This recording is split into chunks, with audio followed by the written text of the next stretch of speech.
Well, I think this question's a little obvious for most people. This question was, quick or slow is your character to resort to physical violence? Roll that. Let's just skip Super Subic. fast. I think we know the answer to that for everyone. Let's roll again. What's 33? Morgan rolled a 33. 33 is... This is a good one. Okay.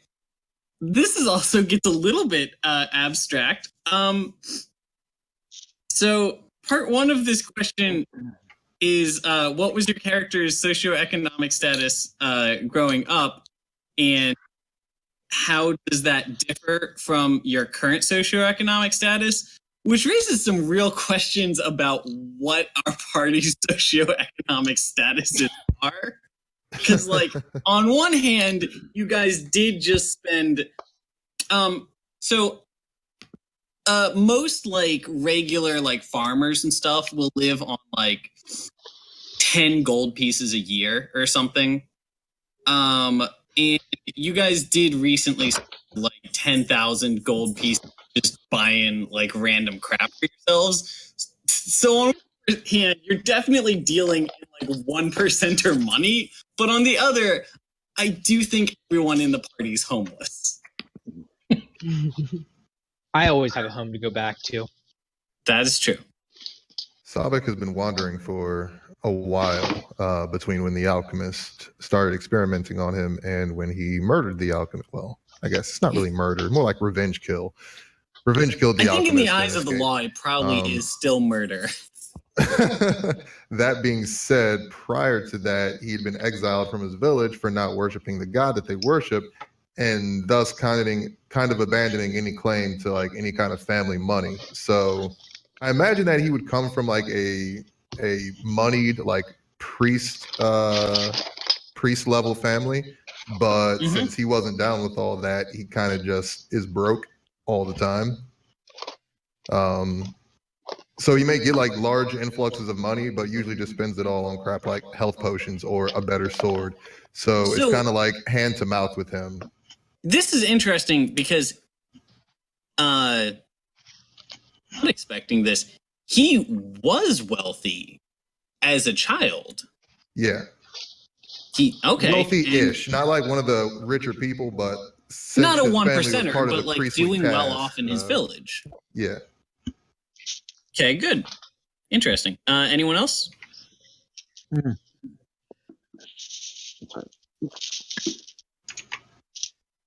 Vanitas grew up a pickpocket on the streets until he got taken by the monks. Mm-hmm. So I'm going to go ahead and say that he's always technically been very poor, just because monks don't really do the whole personal possession thing. Sure. But he understands the value of money from his time on the streets. So now that he's able to steal money from random people passing by who he doesn't like, he's more than willing. You know, his time on this earthly plane, as his monk teachings show, isn't only judged by the actions he takes on others, but the actions he does for others. So even if I steal, if I'm a good person and I don't hurt people who don't deserve it, I'm in the clear. Okay. All right. Anyone else? Hogard is searching for a magical artifact that will help his people. And so he spends money on technical stuff. So he's not really into money. It's just a means of acquiring skills and technical stuff that will help his people down the road. What how much money did he have growing up? Not much. He worked with blacksmiths. He worked on his skills, learning to create these things. So it wasn't a matter of how much money he had. It was his intent was more learning how to do these things. Okay. So I would say not Um, much money growing up. Hey, so I want to establish something that actually could be relevant this game. Hogard is by class a rogue. He's certainly competent at sneaking and knows how to aim for the vital spots on an enemy and stuff like that. But do you think that Hogard actually has like training in the more like unseemly illegal sides of roguely skills? Hmm. Specifically, there's an ability called Thieves Can't, which is Mm-hmm. you're able to speak the language of thieves. You know, you know all the right code words to get drugged. Do you think Hogard has that background, or is he more of like he's a rogue, but only technically because of blah blah blah? He's So I actually a rogue. He's actually a rouge. I think that would explain That was things. terrible. I think he's had some rogue friends who, he's picked up these skills from, but he's more interested in the mechanical stuff and the learning the technical stuff. But he has no problem in doing rogue tasks. I like that a lot. Okay.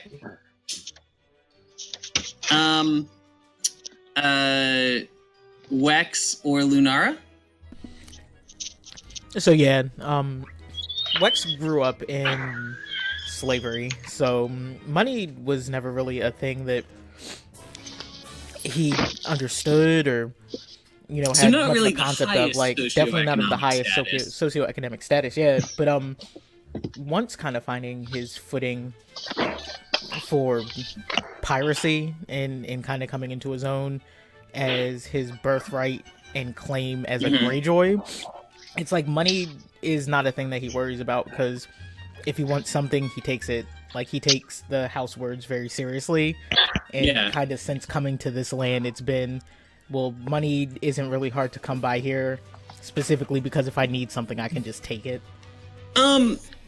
There's a character I really like in one of the books I read who was like a professional thief kind of person, and she made this interesting point that she never has a lot of money because she doesn't need a big bank account. If she needs like 1,000 gold, she just takes 1,000 gold and buys the thing, or she just takes the thing. Exactly. Like, and that's kind of how Wex treats that as well.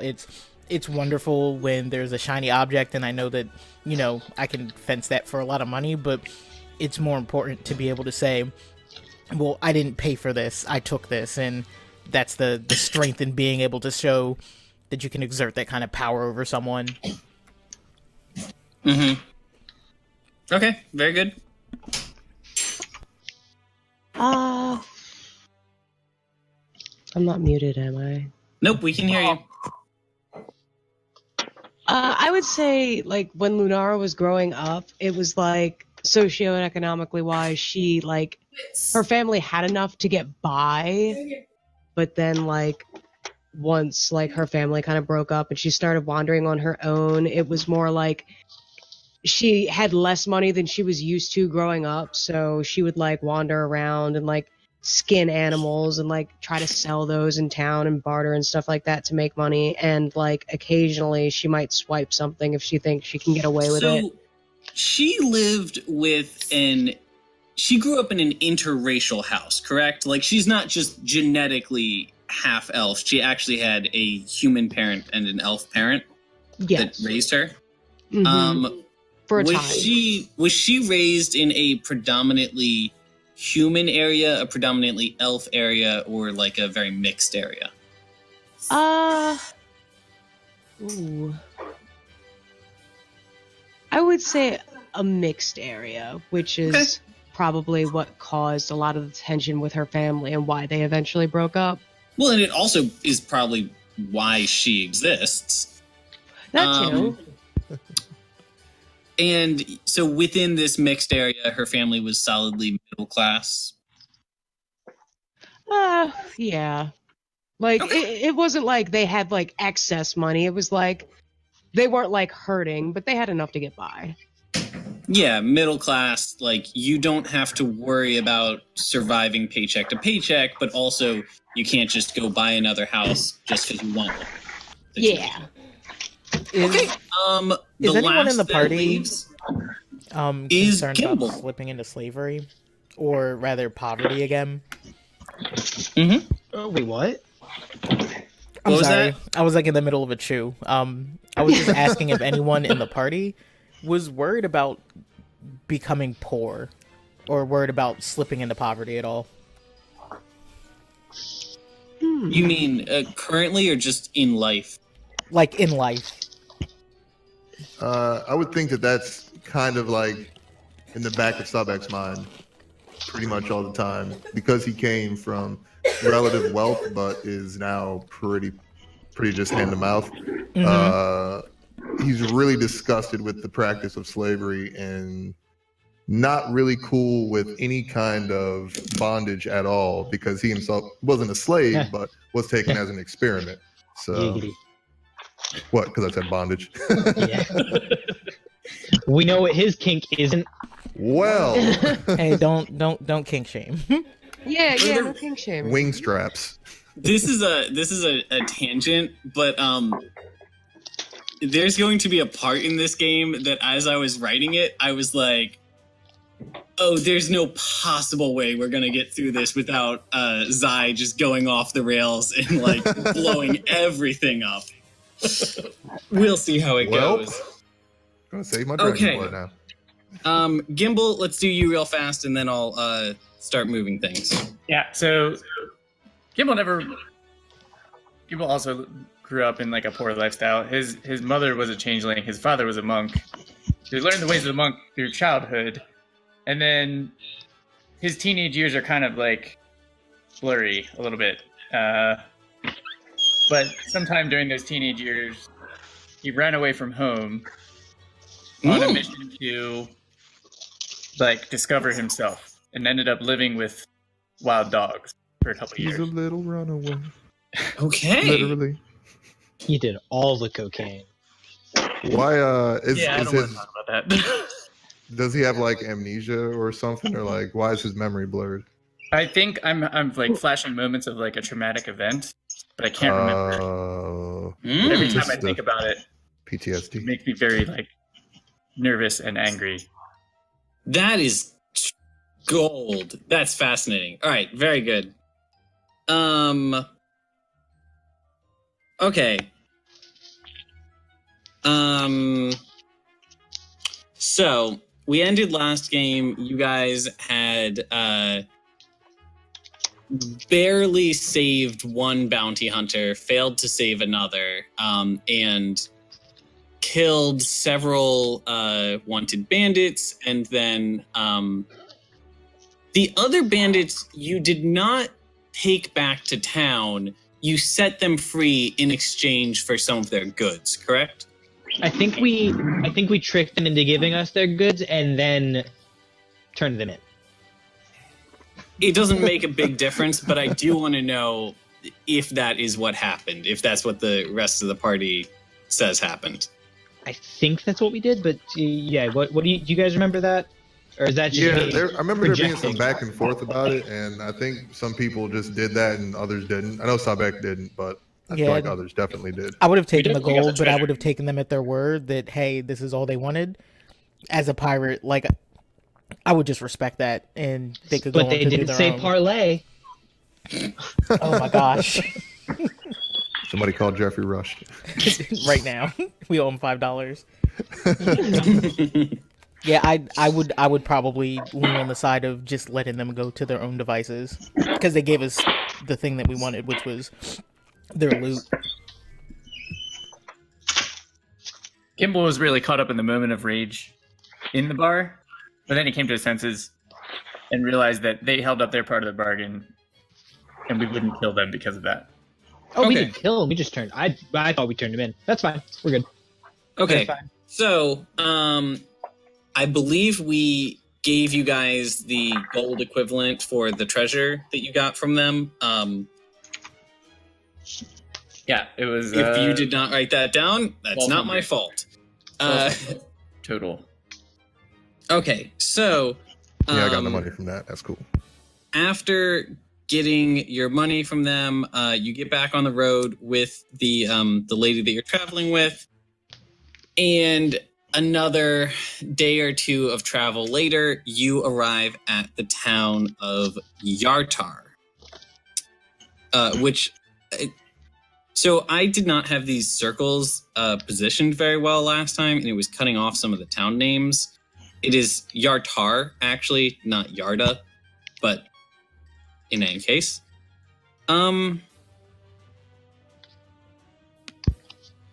Word.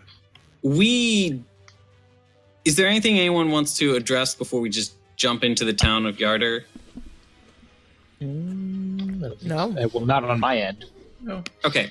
Anyone who's a DM, switch over to the map Yarder, which is a little bit to the right. Okay. I'm going to represent the party. When we're dealing with these, like, big maps where the party's probably going to stay together and it wouldn't really make sense to have one icon for everyone in the party because it kind of looks like they're spread across half the city in that case. I'm just going to represent our party with just one chocobo. Everyone's on the town of Yarder. You see where I started you guys at? Yep, northwestern area. Okay.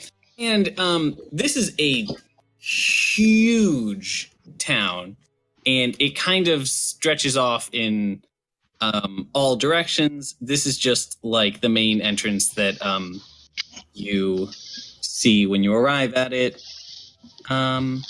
God's the stink of the city. It does smell pretty bad. And also, I don't know how many of you have been to nice cities before. I know at least Wex would have. But this is not a nice city. I'm going to show you guys a handout. Show to everyone. You guys just got a handout with sort of a picture on it, yes? Yes. Okay. So this is actually some concept art from Destiny, so ignore any guns in it. But this is the right feel. It kind of looks like just buildings stacked on top of buildings, storefronts kind of sloppily set up on the sides of the streets. It's clearly just not a well... Like the average prosperity of most people living here is clearly pretty low, but the city is bustling. There's just people packing every corner. There's dozens of people at all the, stalls. In fact, as you guys approach town, you are one of maybe a dozen different wagons that are rolling into town at the same time. This is obviously a very big trade hub, and so a lot of people are coming and going from here to sell their wares and stuff. Sabek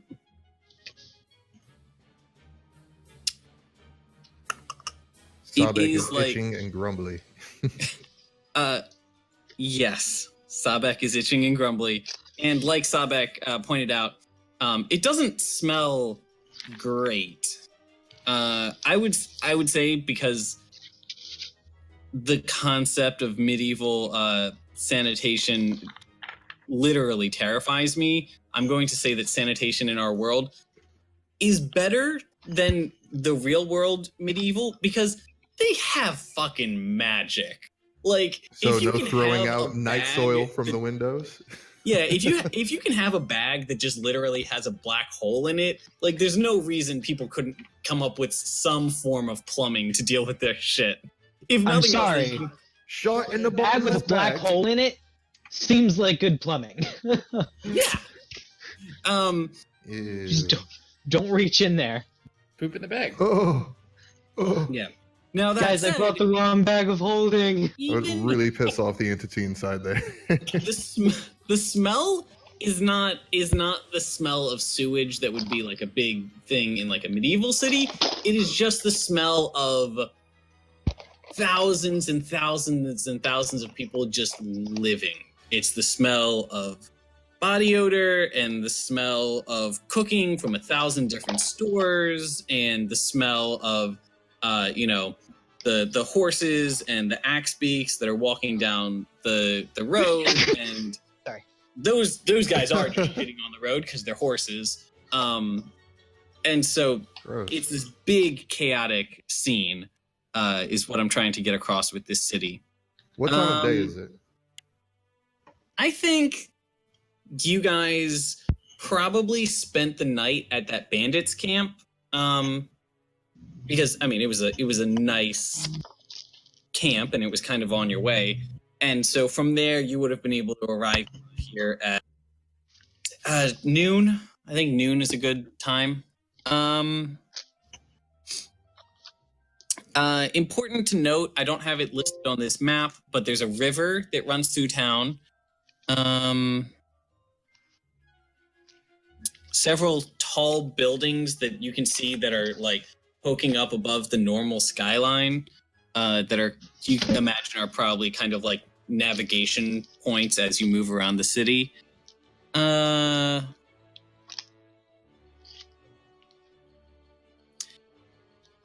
I'm trying to just get all the basics of this down before I get into like actual events that happen as you walk through the city. One thing that you notice as you walk through the streets, first of all, you guys don't have to like find your way to the portal because you guys are traveling with a merchant who knows how to get there. So you guys can just follow her. And as you're going, you pick up on the kind of chit chat going on around you, and you hear a lot of people talking about the incident that happened in the town of Tribor, and the opinions on it vary, but you get the general impression that most of the people here in the town of Yarder don't like the people from Tribor. And so there is appropriately like none of them are concerned about what happens at the degree that, you know, a decent person should be.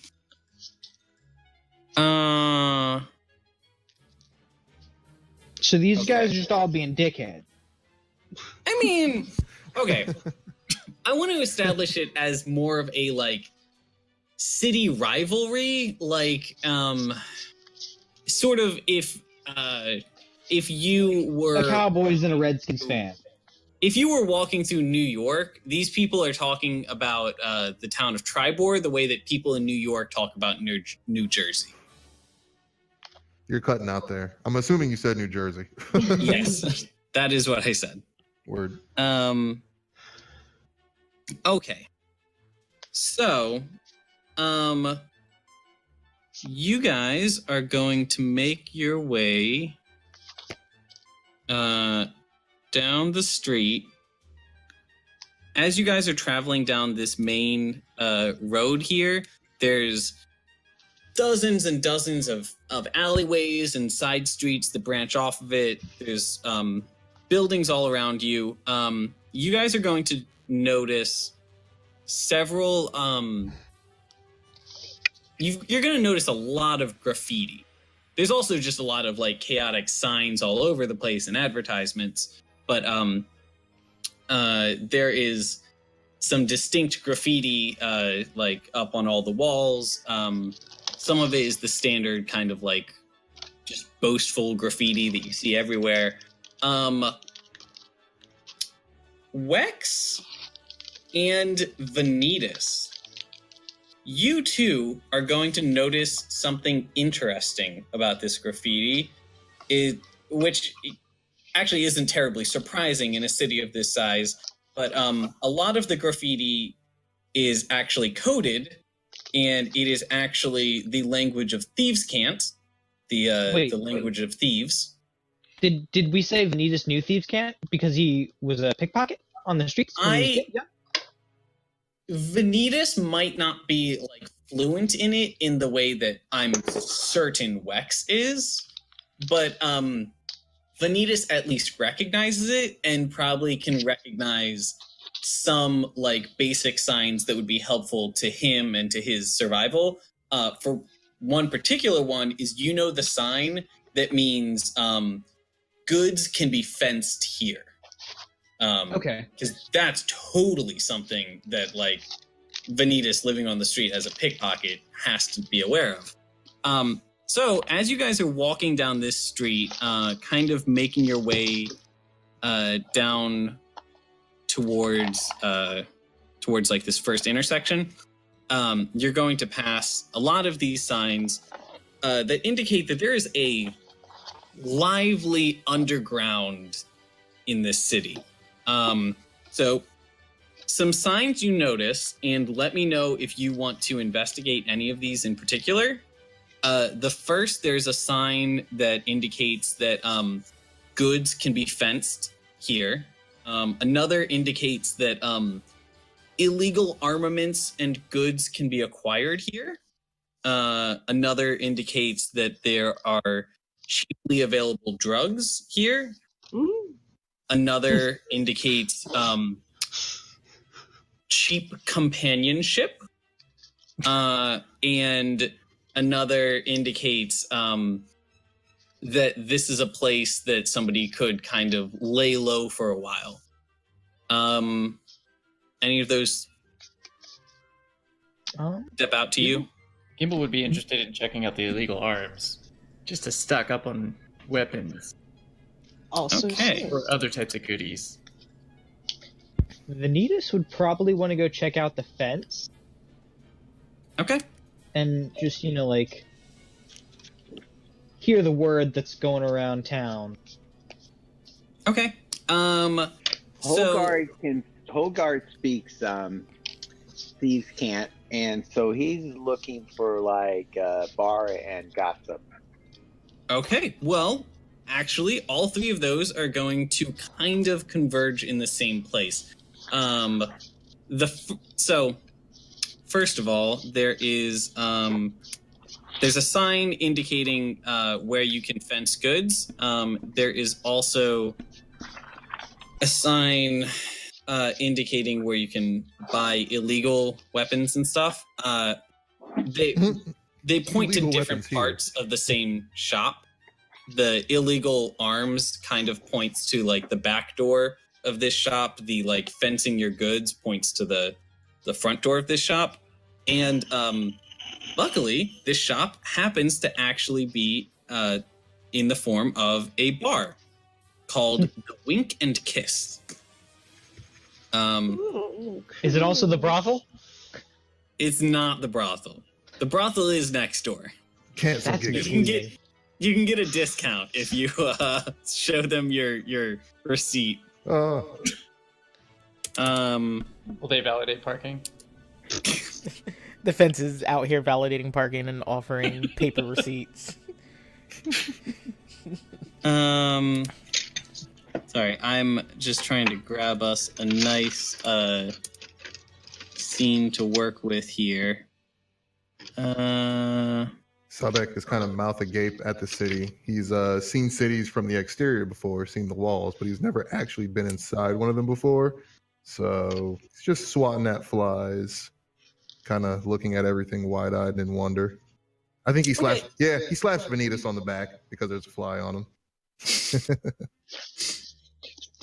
How is this like a Vanitas like falls over and trips slap? Do I need to roll a strength save? No, just medium, enough to annoy you, but not enough to actually knock you over or anything. He goes to slap Vanitas on the back. Vanitas jumps real quick and like gets into a fighting stance like he didn't know what happened. Oh, something wrong? Which one of these? Hey, big guy, don't worry.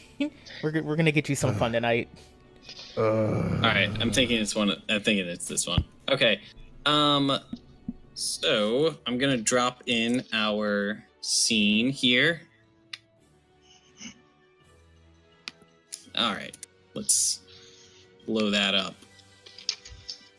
Okay, so that is the. I feel like this is the 8th time I've seen you exact bar portrait, and it brings back memories. I have a finite number of pre-rendered maps here. Bear with me. Oh no, I'm not criticizing. It's just brings back memories. Yes. Okay. Actually, I don't like this one. I'm gonna use this one.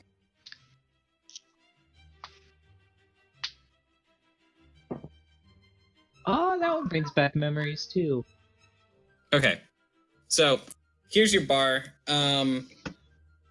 There is a... would she be working the counter? Yeah. Okay. So there's a woman working behind the counter. She's got long, thick, curly brunette hair. Very strong built woman. She's got several patrons around her, and she's kind of stoically handing out drinks to them. So you come in, you've got her. It's kind of the rowdy bar scene that you would expect to see. Oh God, a bar. Oh God. Yes, this has historically gone very well for you guys. How do you guys want to proceed? I'm gonna hand Sabek my mug full of water, just in case. Sabek takes it and quaffs it down immediately. And so, for reminder, Hogard wanted to come here to catch up on rumors. Gimble wanted to check out the illegal arms and weapons that the sign indicated you could get at the back entrance to the bar. And, yeah, would I have to talk to the bar patron to get anyone in there, since I would probably want to speak with the barkeep? Okay. That's a good start. Bogard goes to the bar and tries to get the barmaid's attention. Okay, so, At the same time, Sabek sits down next to Hogard and slams down the empty cup that Vanitas gave him. Barkeep, another! Ale this time! Gimble's trying to play wingman to Sabek and Hogard. okay, so, a true professional, she doesn't, take much time out to respond to you guys. She just, grabs your tankard, fills it up with ale, puts it down in front of you, and kind of as she walks past you for the second time, she's going to look at Hogard and say, all right, what do you want? How can I help you? What are you drinking? Last, what's your name? I actually should have this because I Good. fucking... All Smooth. All right, her first name is Mercy. I'm pretty sure her name is Mercy Legrand. Mercy. Yes, that's correct. A tanker of your finest ale. She's going to raise an eyebrow at you. That was my coin throwing on. Finest? Do you want my finest ale? Because that'll cost you 5 gold pieces. Wow. That's a lot. How about my second finest? I'll take your second finest. Vanitas is gonna walk over and lean over the bar, slap 5 gold pieces down. I'll take the finest. Okay, so she will give Hogard her second finest for 5 silver pieces, which is half of 1 gold piece, and she'll give Vanitas her finest wine or her finest ale for 5 gold pieces. And then he's gonna switch cups with Hogard. Say, here you go. Vanitas, can you make a Oh, Can you make a perception check for me? am I getting scammed? You're 100% getting scammed. 5 gold pieces for some ale. I almost want to just walk up behind him and go, "What? What are you doing here, lady?" You said perception? Yeah.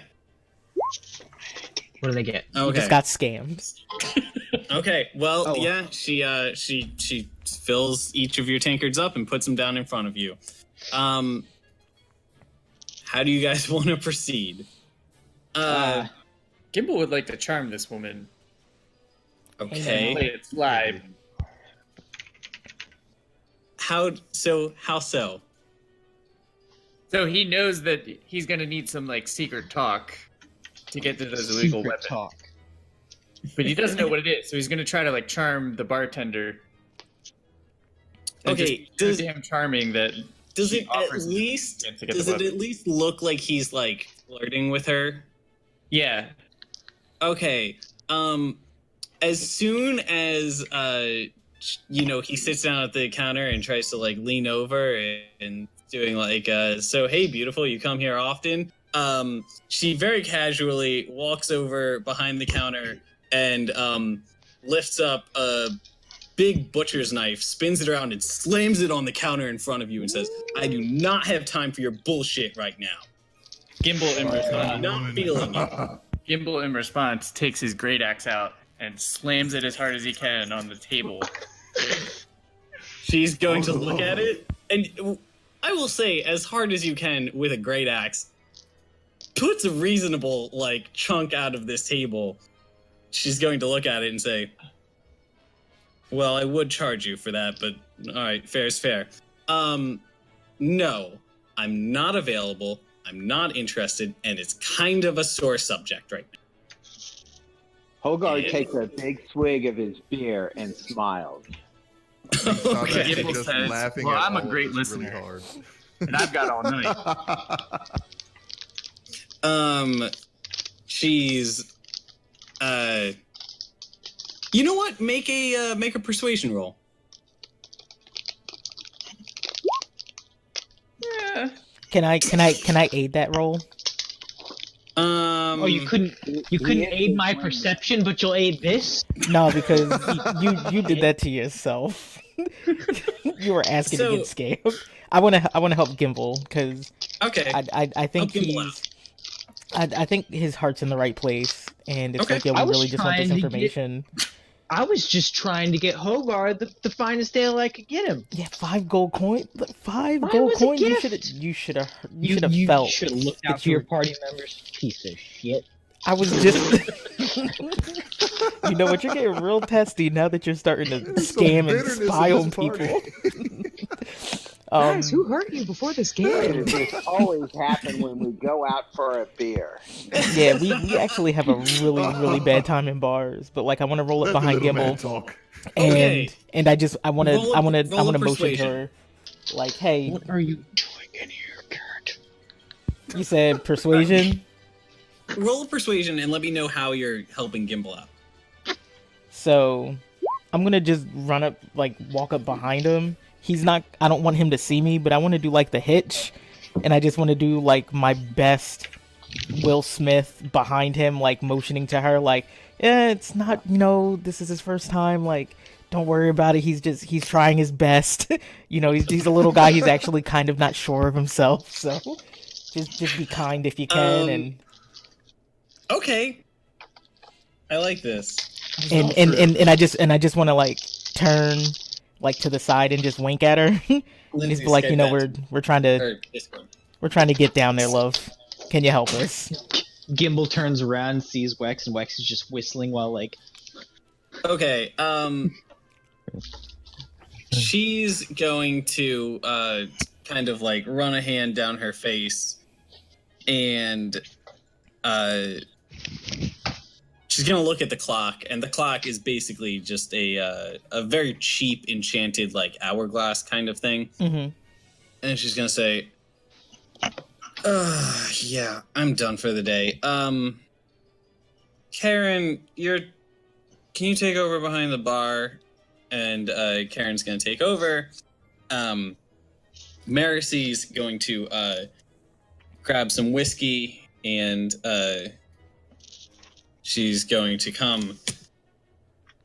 Actually, she's going to gesture over to a booth and say like, "You guys good to sit down at a booth?" Yeah, I just straight grab Gimble by the arm and Gimble drag totally him over thinks to the he did booth. that all himself. Okay. Sounds good to Hogard. He's following.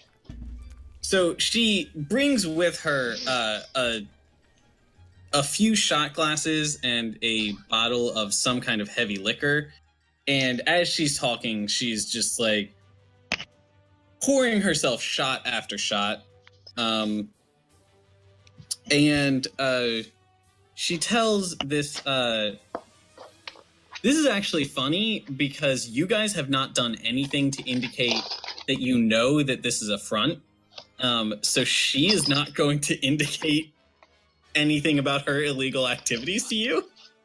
So you actually, knowing that context, can kind of read between the lines and catch some implications that about that. But she's going to tell this story about how there was this wonderful man named Harthel that she met years ago.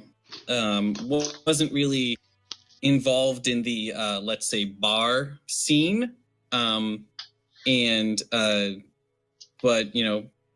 he was good at serving drinks, and he had a good heart, and they hit things off, and after a few years she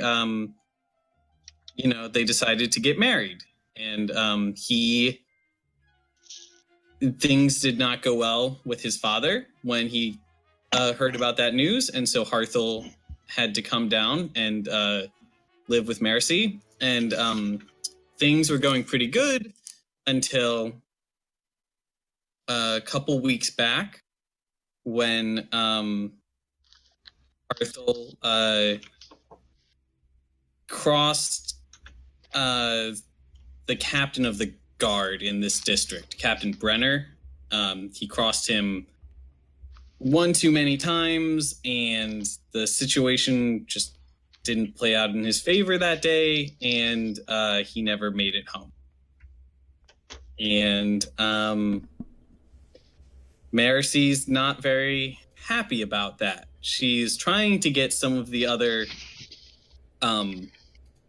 bartenders in the area to work with her and do something about this, but most of the bartenders have a very good relationship with Captain Brenner and don't want anything happening to the status quo, and so it's kind of just her against the world right now, and it's it's not been a good couple weeks. Oh, love, that is terrible to hear. I want to grab the whiskey bottle, grab 2 shot glasses, pour both of them out, push one at her, take a shot. Now, I want to be very clear that she has been pouring herself whiskey shots the whole time. Oh, no, that's so perfectly she now fine. has 2 whiskey glasses in Now front she of has her, 2 whiskey and glasses. she'll shotgun them both. And I want to go, well, me and my friend, specifically me and my friend Gimble here, want to help you. And we want to do right. So if we're going to, give you a little bit of aid, we probably need some support to do so.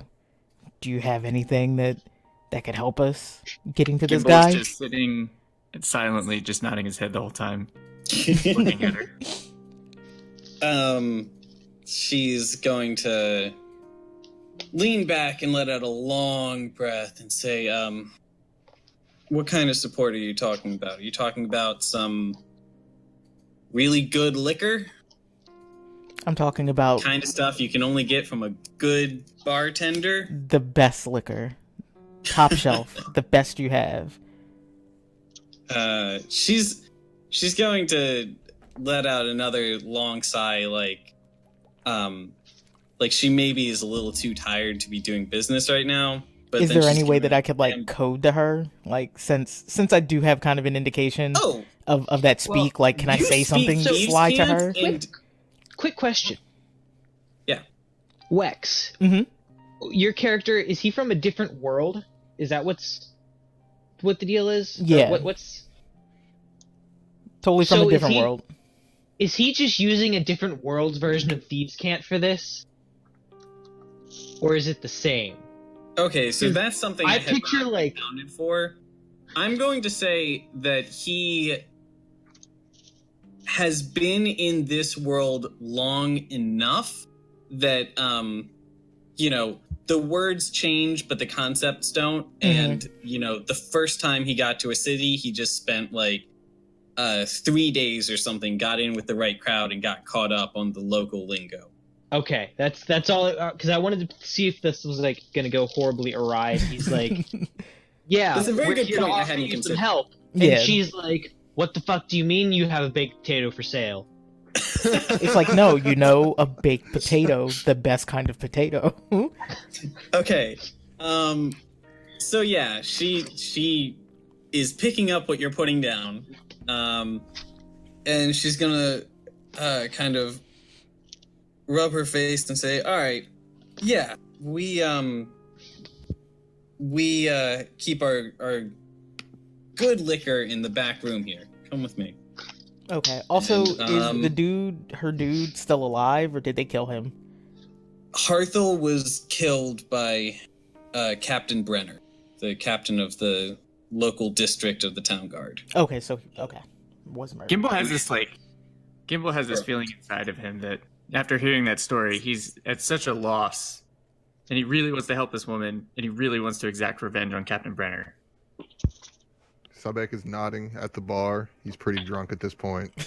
He doesn't really care about this person's problems. This is really fascinating to me, and I'm very interested to see how this plays out long term. I was not expecting it as...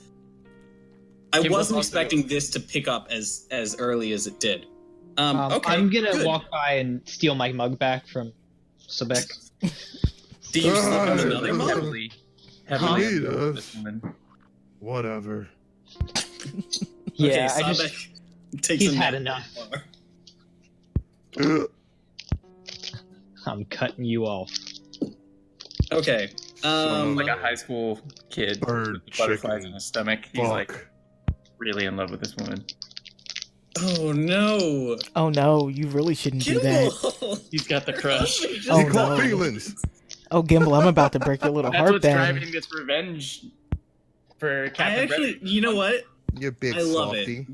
That's very charming, and I don't think it is in any way insincere or as long as he doesn't make any inappropriate moves on her, it's actually just a very appropriate concern for another person. So No, he's very shy, but he's been living with dogs for so long that like He just starts humping her leg. okay, so she takes you into the back room, and Oh shit. she's going to have a lot of it is the same kind of stuff that you were able to buy from Assad, because he does most of his sales on the road and has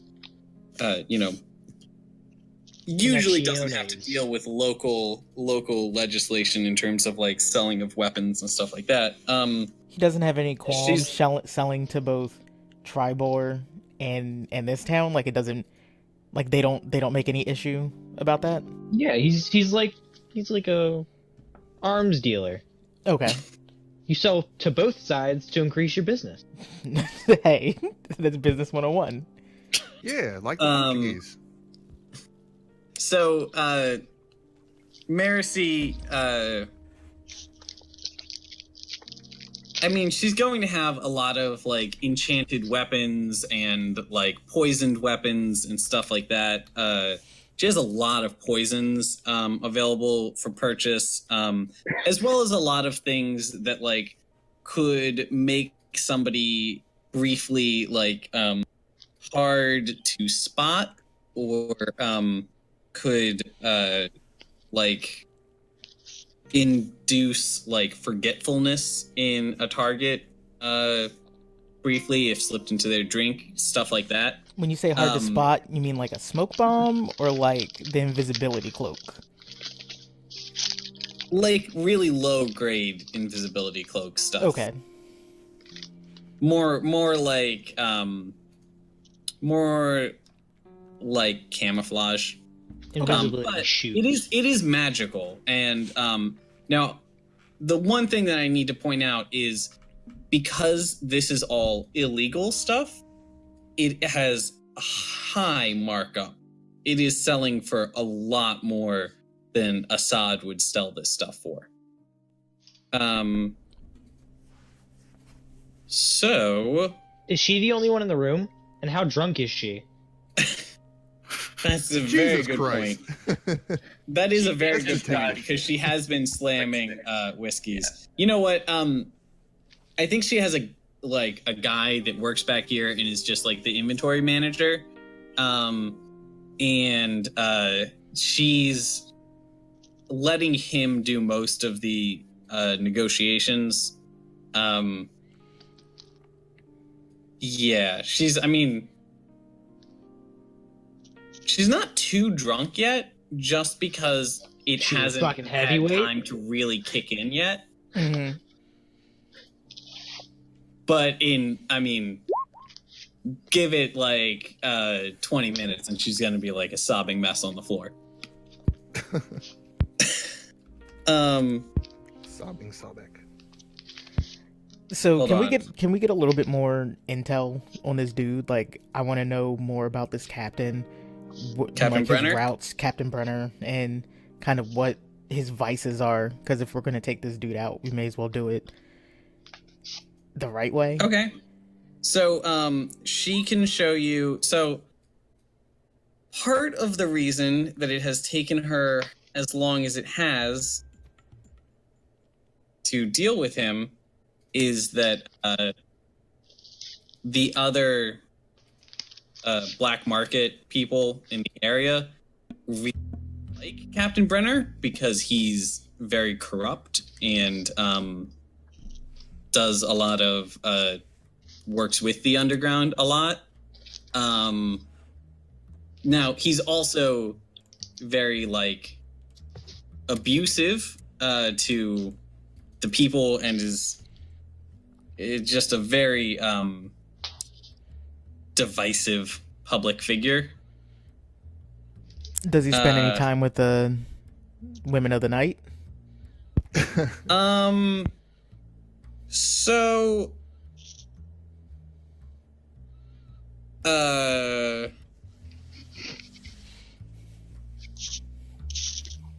I've been playing around with how I want to handle this, because my original script for this character was that he had been abusing his power to take advantage of women in his district. That's pretty dark, but I think if we leave it at that, yeah, we'll leave it at that and say that's what is going on. He'll die. This guy's gotta go. Just putting that out there. Oh yeah, he's going down. We're all on the same page. Oh, so if anybody wants to click on their character, and then up in the top left next to all the tools, there should be a button that says flex. I'm doing this right.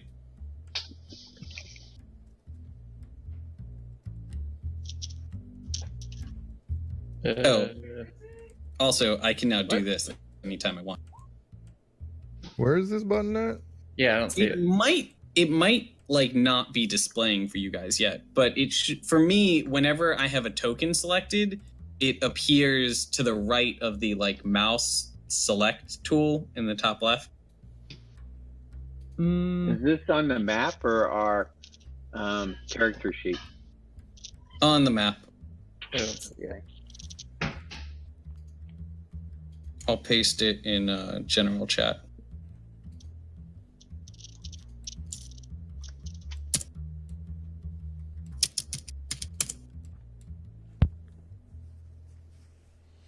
Wow, that's a 2 megabyte screenshot? Okay. Yeah, so that's what I see. In any case, Not that's... on my screen. That's sad. I have select, move, and pan. That's it. I'll figure out. You know what? It's probably because it's in my macros, and I don't know a way. I'll have to figure out how public macros work sometime. It's not important for now.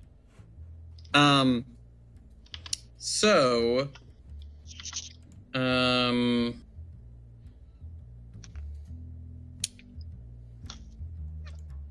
trying to catch up with where we were at. You guys were talking to them. All right, so let's go one thing at a time. Wex had some questions about this guy's route.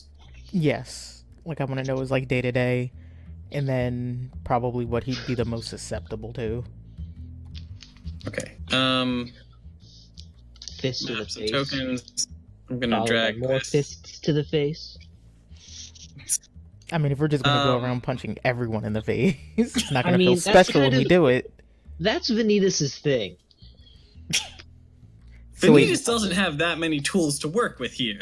Exactly. Like, it's either he claws them or he could choke him with a chain and then get real kinky. But he's not aiming for that just yet. So everybody look at the map.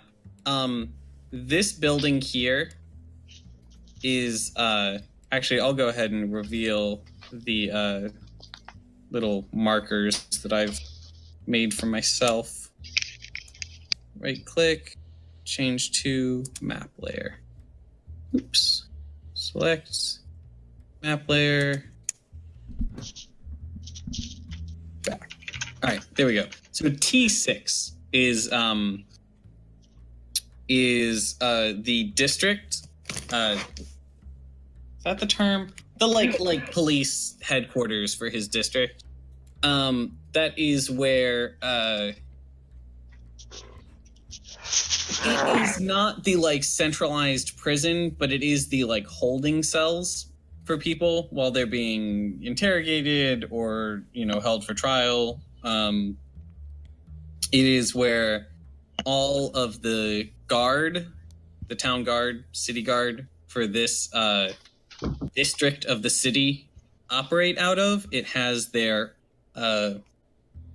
personal armory.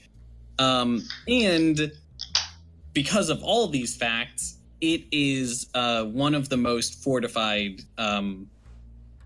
places in the area.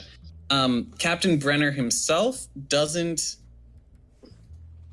He spends most of his time on the grounds there. He doesn't usually like walk around the city, and when he does, he always does so with a, you know, while leading like a patrol of guards. Okay. Now this is she hasn't like it's. I want to be clear that like the reason she hasn't like dealt with him herself is that she is a good underground like gang leader, but she's not like a legendary superhero. Like she is just a normal person and like can fight probably better than most people on the street, but is not going to be a match for captain of the guard and you know, his, you know, dozen bodyguards or whatever. Absolutely. Does he have a residence, or does he stay inside? He lives in the barracks. Okay. In the, so he'll stay in the district T6 mostly. headquarters. Usually when he wants, you know, a new person to like abuse in whatever format that abuse means, he usually just has his guards arrests them on trumped up charges, and then like no one ever sees them again, kind of thing. Does he gamble, drink, or whore?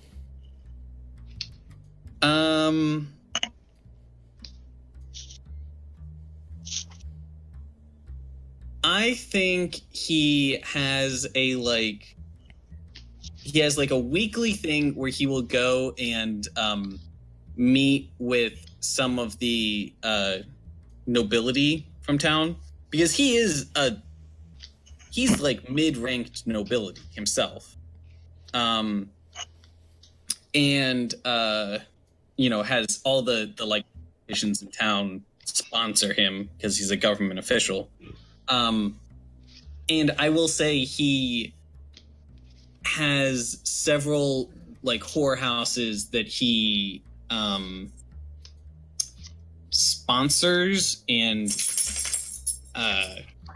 has them either like paying him protection money, or he has some other kind of deal with them, and maybe occasionally he would do that, but if he does, she is not aware of it and has not been able to catch him doing it. So if he does it, he's being discreet. Okay. She does know, like, just speaking to the other gangs, she knows for sure that the local whorehouse is being is like in his pocket. Okay. Question: how many people are in her gang? Probably like a dozen. Basically, just the people that work here. And even though they all loved Harthel, they are Pansies. nervous about taking on the city watch, and are actually upset at her for putting them in danger by starting this feud. She knows they're upset at her, and she respects that, but she can't in good conscience give up on this just yet. Okay, there's one other thing she wants to point out, which is that Harthel had this great sword that he inherited from his father. He was a shit warrior. Like, Harthel could not fight worth a damn. But it was a very nice, great sword. It was enchanted and stuff. And when he ran away from home, he took it with him. And on the night that he was killed, he had it on his person, just under his cloak, as he usually did, as Mercy had actually asked him to do, so that he would be able to defend himself. And when they found him, it was missing. So, presumably, Captain Brenner took it. Whether that was what motivated the crime, who knows? She knows that Captain Brenner has had eyes for her for a long time and didn't like that Harthel, that she was with Harthel. And also, I want to be clear that the way that we know that it was like specifically Captain Brenner that either did it personally or like ordered it to be done is that he has been like bragging about it in the underground. He's making sure everyone knows. Okay. This arrogant fuck. Yeah. So I don't know how the rest of the party feels about this. Like, I am actively right now like rearranging parts of the plot because I was not expecting you guys to go to this bar and like pop this shit off as early as you did, but I was like, the second Sabak hears about this guy, Sabak's gonna kill him. Oh, we're all down. Yeah. Sabak, even though he was kind of like drunk and passed out could still hear everything. So Do you need a swig of water so you can process all this? no, I'm gonna be kind of out and wishy-washy until we actually find this guy. Then I'm gonna, pop one of the dragon's bloods. I haven't decided which one yet. So Yeah, not only is Gimble in love, but he considers this guy like an evil bully, and he does not want any bullies in the world. This guy is very much an evil bully. All right, so okay. Can we bait this dude to come out, or are we looking to get more information to get into T6? I think if we I'm gonna vote we just take a break off of this whole like gathering intel thing, because this guy needs to be taken care of. Oh well, that's first the I point wanna of buy gathering some the intel. explosives. Like, do we want him to come to us, or do we want to go to him? So when you him. raise this question, Mercy looks very uncomfortable about this, but then she kind of like grits her teeth and she's like, "Hey, if you want him to come to you, I know that he wants me, and so All right then, love. that's probably something we can use." Let's set it up. Here. Let's set it up. Before we do this, I want some explosive arrows. Wait, just in the middle of this conversation, everyone's talking, and Gimble just is like, Gimble's in everyone like got it. commander mode. he's at the desk, and he's like, yeah, I need those. Putting his camouflage Exactly as together. Gimble said it. Heating his knife. That's perfect. Where's that commander meme? He's ready for the dogs of war. He needs to stock up. Also, are we trying subterfuge at all? Like, are we going to get this guy in and try to talk to him? Nope. This is not me asking his wax. doesn't This is deserve just it. me asking in general how you guys want to play this.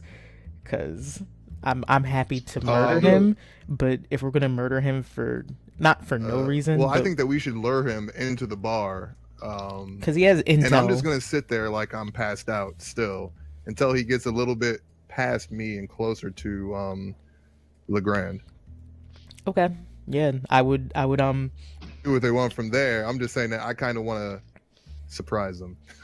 Yeah, I kind of want to grab her hand and just give her very concrete assurance that we'll make sure that she stays safe. I'm gonna grab your hand and like switch you in Gimble's place.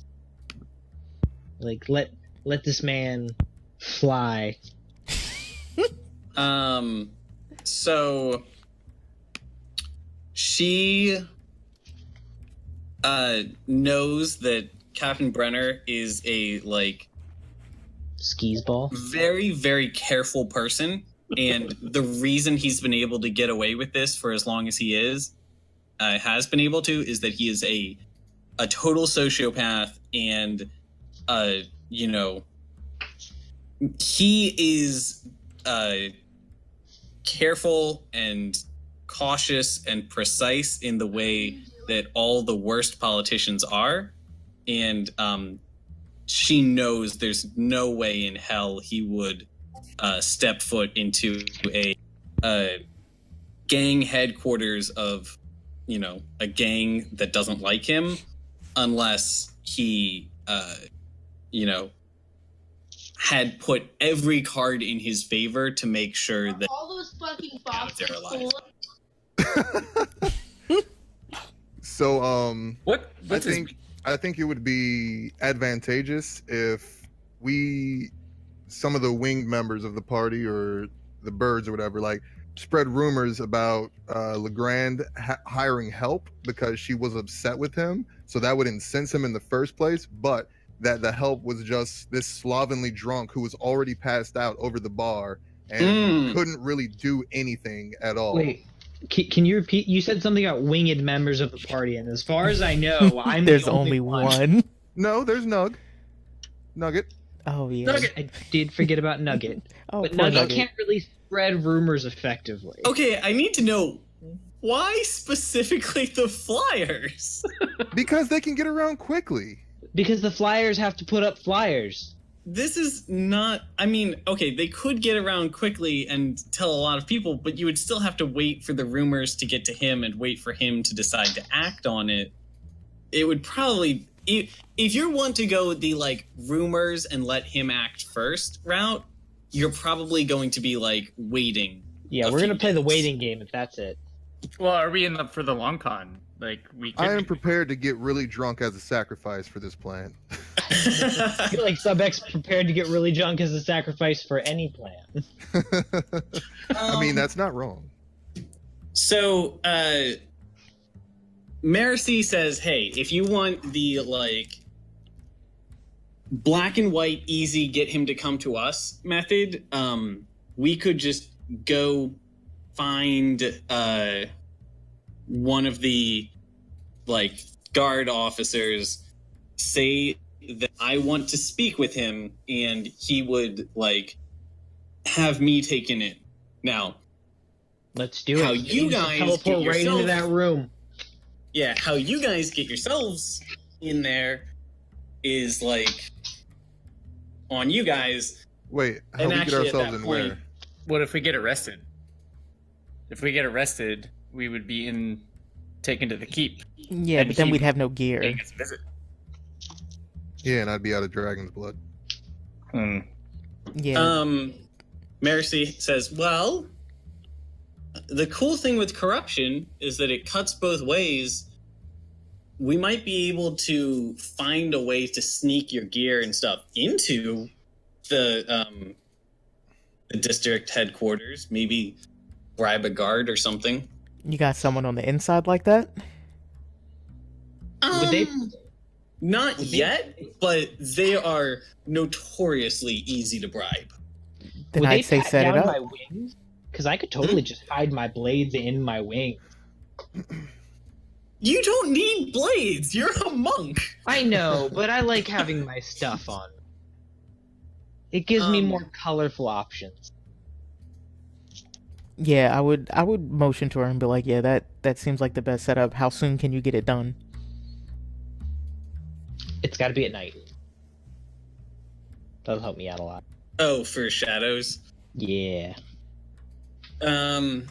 She says like she doesn't know exactly how long, but estimating probably a few days. She can. We go just out need to get and- arrested, right? I mean, that's easy. The getting your weapons smuggled in would be the part that would take some time.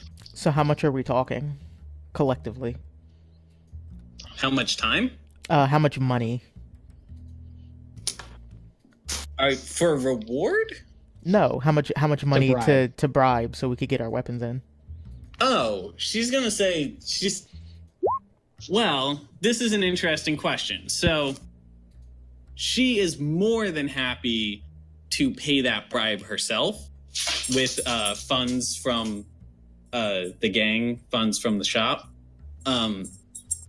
But as stated, she's already losing a lot of popularity with the gang, and that might not go over well. So probably a few hundred gold at least to get this bribe. But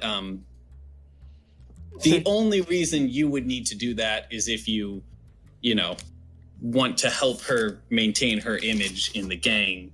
Gimble's gonna offer to pay that money. Happy to pay that herself. give you- What I would level take all my money. is what level is the detention area that people are going to be taken to? Like, what level is it on in this structure? Second floor, third floor, or first floor? All right, I'm going to go ahead and say I did not think that you guys would get to this for like a while, because I originally had this level planned for when you guys come back to the city of Yarder. So I don't have a map for the Okay. dog. Well, for what I don't it's have a map worth, ready, but what Sabek do is not you going to let think? anyone take him hostage, period, because that's going to have them take away his dragon's blood, which he's addicted to, in addition to being like bringing up old memories of him being kidnapped by this alchemist. So I'm going to wait outside of wherever we go into, and I asked what level the interrogate or the holding area is on, because that'll determine which of my dragon's blood I take when I hear shit start popping off. Well, if we want to talk about getting people inside a detention center, Vanitas would probably be really good at that, right? Like, if it's just him and one other person, Vanitas can just fly overhead and drop in. That's true, but he'd have to do it one by one. Yes. Hogard wants to ask if she has any thieves tools. I'd like to see if I could get a hold of some lock picks, because I'm going to try and secret them on my body, just in case. Okay. She's so at first she's going to take her personal set of thieves tools out of a pocket in her apron, and then when she hears you say secret it somewhere in your body, she's going to slowly put them back in and go grab another set of thieves tools out of the warehouse and say, here, you can have these. No back pockets. Well, I'm thinking maybe tape them to the inner thigh or something, but yeah, I'm gonna try and hide these thieves tools on my body. Not in your body, on your body. Yeah, preferably not in. Somewhere on. I'm clever. I'll figure it out. Okay. Yeah, I'm childish. Sorry. I like this. Yeah, let's get one or two people locked up, and then I like the idea of having Vanitas kind of ferry people on the inside once we decide, like, hey, now it's going down. Gimble will be your guinea pig. He will literally do anything for this woman. He'll punch a guard right in the face. Gimble is sprung. I'm gonna get captured with Gimble just to make sure Gimble's okay. Yes, please. Because I've seen this happen before, and I don't want him to get his little heart broken. So did I miss something? Are we trying to break into a prison? Pretty much. Yeah. To get to this guy. Yeah, we're doing reverse prison break. The expectation is Captain Brenner's going to see whoever's arrested. Yeah, but not really be aware. Yeah, and not be aware of the fact that there are other people who know about him and kind of understand his whereabouts. Right. Is there anything else important that we should know? Are we all clear on what we want to do when we do get a hold of this guy, when we confront him? Rage. Are we trying to capture him? Are we trying to kill him? What's the plan? I'd like to know up front. I mean, the hope is we should capture him. Gimble wants to kill him, and Gimble Sobek wants to is murder right him. there along with that. Yeah, it's going to be hard talking those two down. Okay, so we're pretty sure he's guilty from what she's told us. Yep. The accusation is enough for Sobek. Can we do better than we profit from it? We might get a reward. So she probably, I mean, she will definitely reward you guys for this. Not just a kiss, right? No. Well, but she might be able to reward you guys more in illegal weapons and stuff than she can in straight cash. But we'll see how that goes. Yeah, that's a lot better. Need to walk my dog real fast. I think I just found a hassle map that we can probably work with reasonably. All right. I'm going to take 5 I'll be too. back in Be right just a back. second. Maverick, come here. Okay.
Oh god. Oh god, cat on my computer. Cat, get off.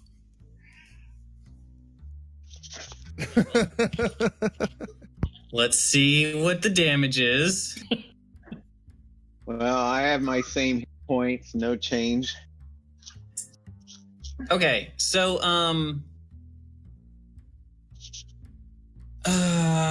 what was I thinking? Holgard has a plan. I go out and find some guard-looking person, knock the beer out of his hand, and start a fight. And that's how you're gonna get yourself arrested? Yeah, that's my plan. So I just thought of this while I was walking Maverick. Marcy doesn't think it's a good idea for her to make the bribe because the guards are probably, know to be on the lookout for her. Anyone in her gang would probably have the same problem. So she actually thinks that it would be best if one of you guys made the bribe. So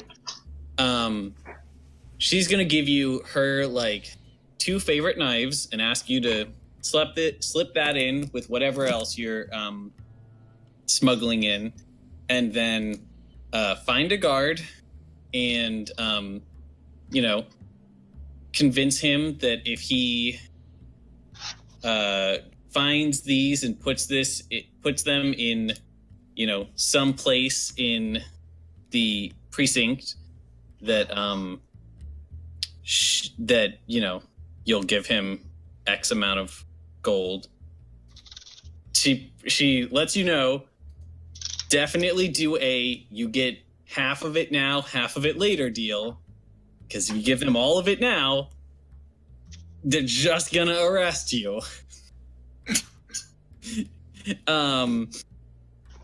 But she thinks that one of you guys is gonna have to make the bribe. And then the only other complication that we need to address is Sabek does not want to let himself be arrested. So do we want to say that Vanitas is going to get Sabek in through more direct routes and everyone else is going to get themselves arrested? I mean, Sabek can just hang out outside of the area, and when stuff pops off, I can just take strong dragon's blood, get wings, and fly in. So we have Stones of Far Speech, which would be great for this, but I don't know how we would get the people who are inside to have one so that they could pass a message along. But If Yeah. Hungard is in there and he sets off that boombox, I'm pretty sure I'd hear it. that's a good point. I don't know if I would have my stuff to set off. If Well, okay. we're gonna have somebody smuggle your stuff in. Yeah, we're paying for the privilege to party. Fun way of putting it, but yes. Yeah, I'd also like to do the bribe. You would like to be the person who does the bribe? Yeah, I want to do the handoff. Okay. Anything we need to address before we get that started? How much is the invisibility cloak? Or the invisibility thing?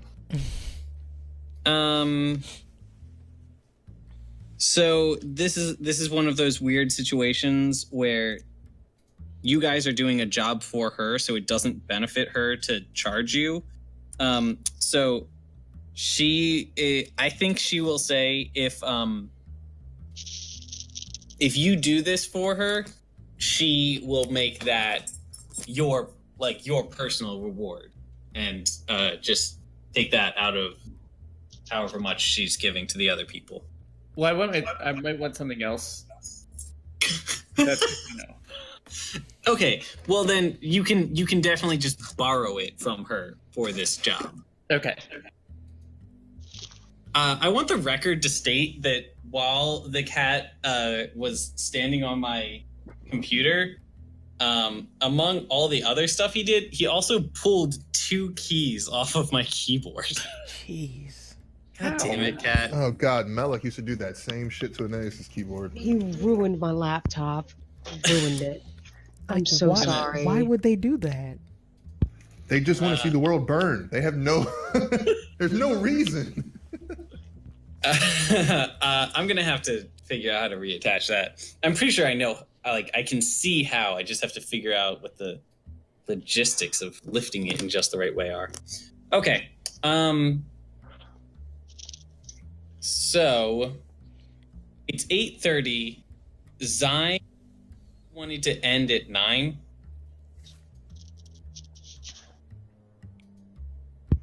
Yeah, I'm probably going to be checking out half hour to an hour. Do you think you could go till 9:30? Yeah. If you can go till 9:30, I can probably get us up to the fight with Brenner. Yeah, that's cool. Okay. Be right back. Okay. Okay.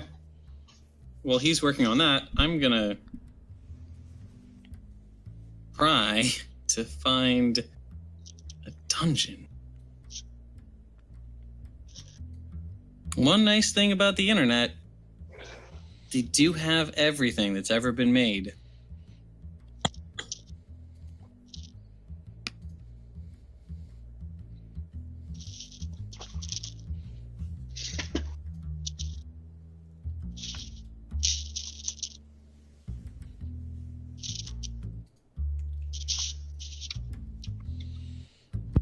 Back.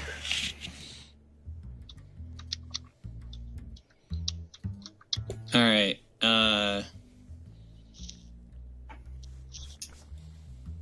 I'll just have to hope that this map works. Unless this one is better. Nope, that's the same one. Right? Yeah, it's the same one. All right. Save image as. Engine map. Roll 20. Move players over to battle map. Go here. And anybody who's a DM, move yourself over to the battle map. Map.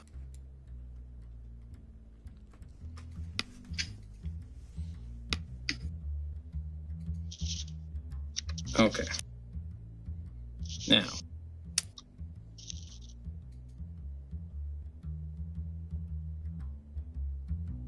Alrighty. There we go.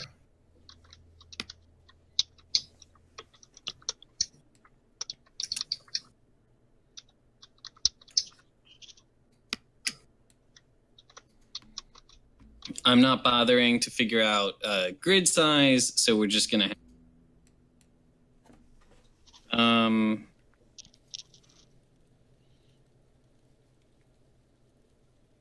Yeah, how does this work?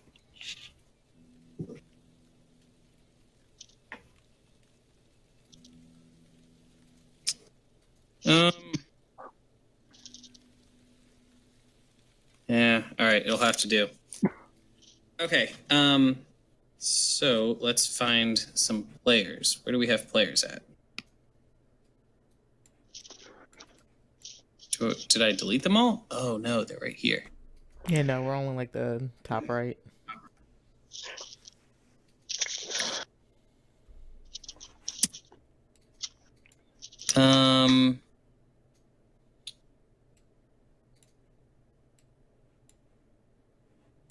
So people start walking me through what your steps are while I get this ready.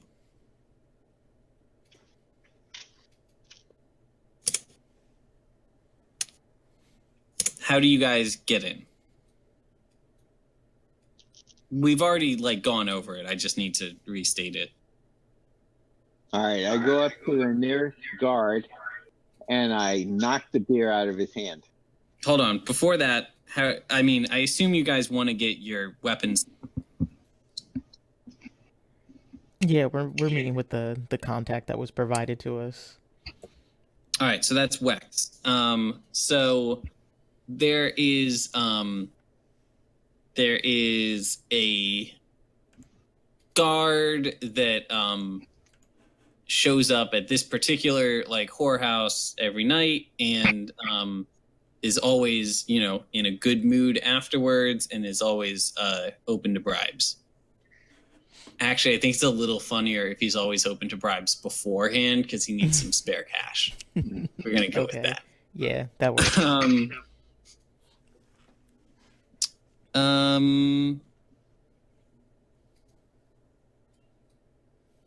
So you can do that. How do you guys want to handle cash for the bribe? Do you want to just take hers? No, Gimble said he was fronting this mission. Yeah, Gimble's gonna give Lex all of his 300 gold piece. Okay, then remove 300 gold piece from your inventory, Gimble. So Wex, you do that. I'm trying to decide if okay, here's what we're gonna do. Can you roll a persuasion for me?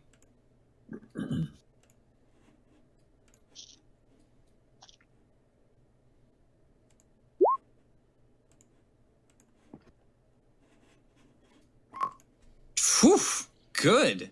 Yes. Okay. Then with that, the guard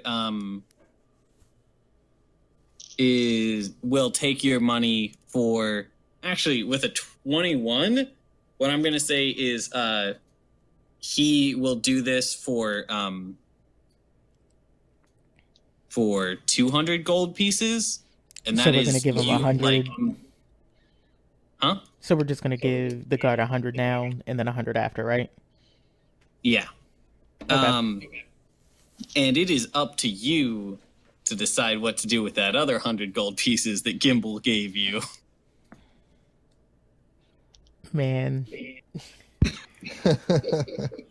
I mean, I just pat Gimble on the head. Never know. No, I'm gonna pat Gimble on the head and slide it back in his pocket and go, "We don't need all this today." Okay, good. Okay. So the way I have an idea for what that would mean logistically, but what specifically are you asking this person to do? I would think that I want to just ask this dude to make sure that myself and my friends are well taken care of on the other side, because we're going to have some business in there tonight.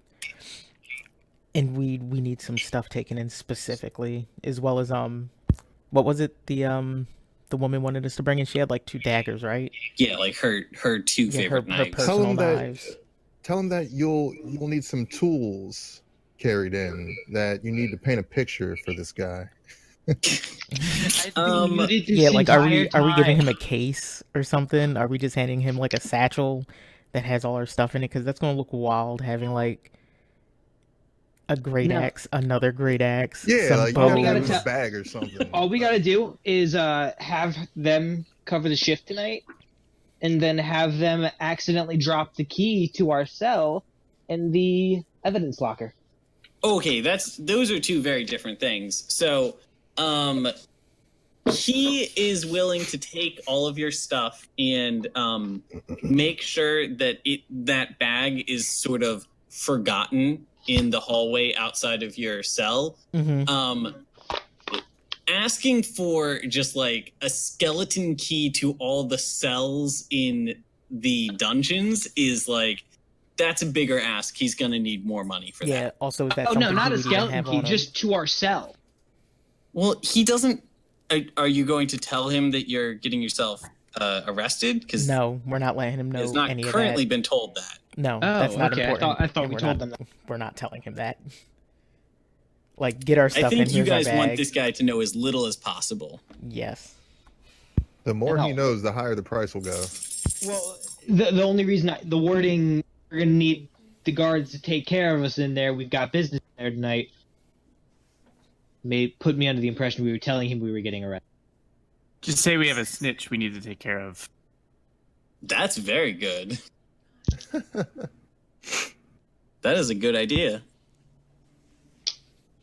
Okay. I can live with that. Okay. So logistically, this means he will leave your equipment in the hall, like in the like jail cell hall. Just like Is satchel this guy a father or a husband? Here's what I'm gonna say. That's a very specific question. His response. So you're obviously not asking him that question, but if you were to ask him that question, his response would be, "If I am, like, I sure hope I'm not a father." Wex throws his head back and laughs. This would be one hell of a way to find out. Sir. It's I like was we going all to have follow some. up with asking him if his daughter or his wife has been in good health lately before we send him off. Like as a threat?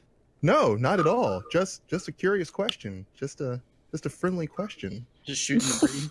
Yo, Sebek, you're the worst. Okay. Well, no, he doesn't have anything. Oh. Good. Oh, so in addition to your guys' whole plan, you guys are going to do that to get yourself arrested. She is going to basically like offer herself, not like basically ask like Captain Brenner for like a meeting or something. Yeah. So that she can get in there as well.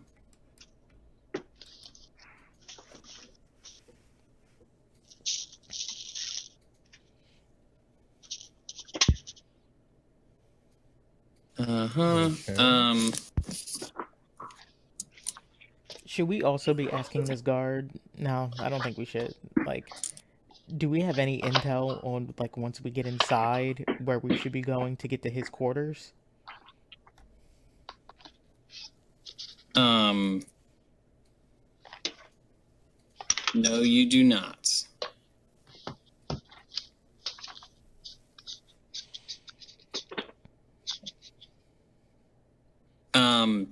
Yeah, I think asking that would be pretty suspicious. Okay, can we give the woman one of our far speak stones, and then keep one in our gear smuggled in on us? That way she can kind of direct us to where we need to go. Okay. Because she would know more about this spot she than us. doesn't know where his thing is either, but like he will presumably take her to his office, she will presumably be with him, which will help. Okay. Okay. So your weapons are smuggled in.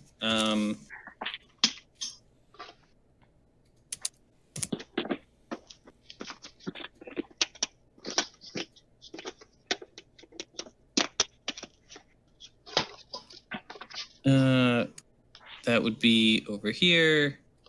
Where do we want to say the cells are? Those kind of look like cells.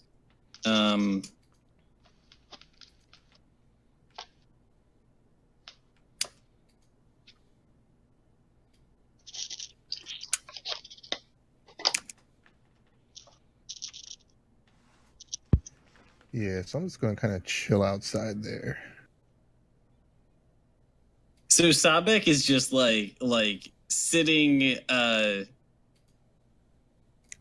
leaning up against the wall, kind of dealing with the light withdrawal that been nursing all day. The drunk from the bar earlier is coming down, so I'm getting progressively more agitated. Okay. It's very unclear what the like front entrance to this level is. All right, so the rest of the party starts a fight, gets themselves arrested. This is, to be clear, this is what everyone wants. Wex, Lunara, Gimble, Hogard, Vanitas. Do we need to do that, or can we just break in? Can we just do a little breaking and entering and find this guy's apartment? That's your call. That's not what we had planned, but that's a totally valid option, and there's no reason you can't do both. You'd have to be pretty stealthy, right? I mean, Vanitas could do it for sure, like, with no trouble at all, because he can walk through shadows. Hogard is a rogue and could probably figure it out. Hogard just doesn't want this going on his arrest record. He's kept his roguishness hidden so long. I mean, is that what you want to do? Do you want to say that Hogard is going to go in a different route and just provide some Hogard wants to use his stone cunning to investigate the stonework and see if he can perceive like some history of this place. Maybe there is some clue he could get from the stonework. I mean, what are you looking for? I don't know. Like, I've never used stone cunning, and I want to see if this might be an opportunity. I mean, I could give you like some structural weak points if you wanted to like try to blow a hole in one of the walls, or otherwise what I would say is you know the general architecture of the people from this region, and you know like the kinds of floor plans that they do, and you can make a reasonable, estimation at what that floor plan looks like. Speaking of which, I totally have to do fog war on this. Mm.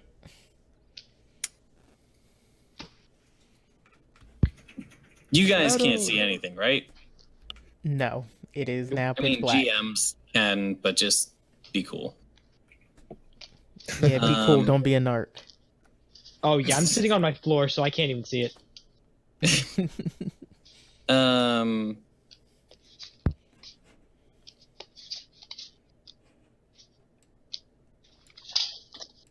Okay, so the party. All right, so what's happening? The party's getting arrested, except for Hogard, who's going to try to find his way in from the outside. I'm gonna try and sneak in. And Sabek. Vanitas is gonna cover his back. Does Sabek want to try to sneak in with them, or or just wait? Nope, Sabek is waiting. Gimble just love straight it. up gets arrested. That's pretty good. Yeah, I guess everyone else is getting arrested. He runs up to a guard and kicks him in the nuts. Yeah, I'm kind of in a crook in the wall, just God, waiting. just imagine Sebek trying to hold himself back from joining a bar fight.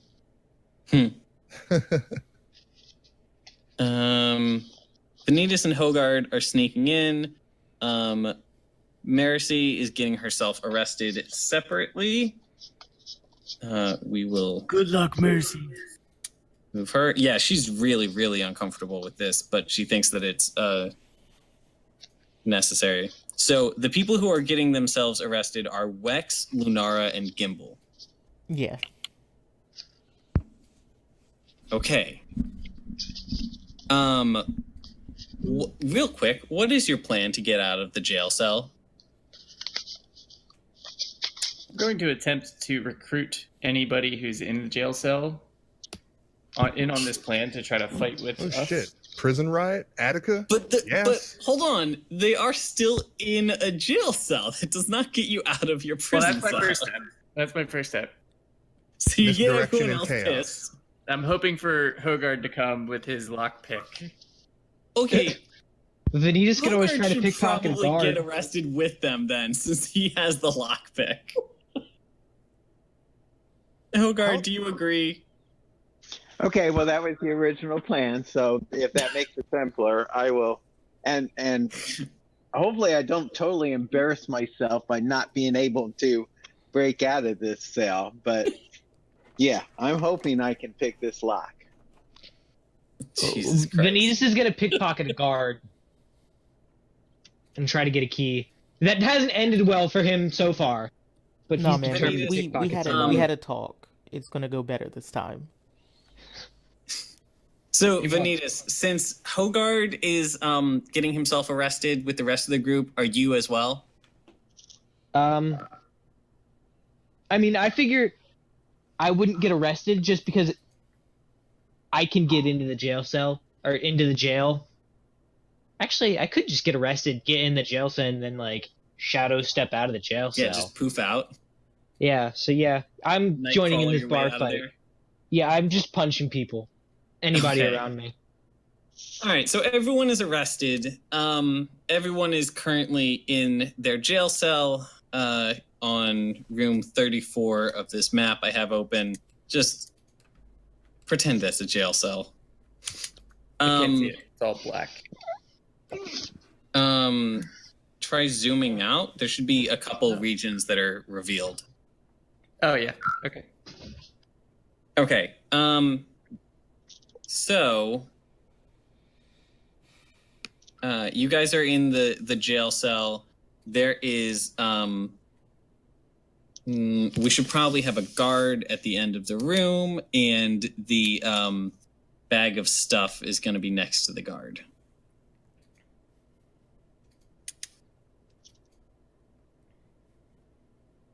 Is there anybody in the jail cell with us?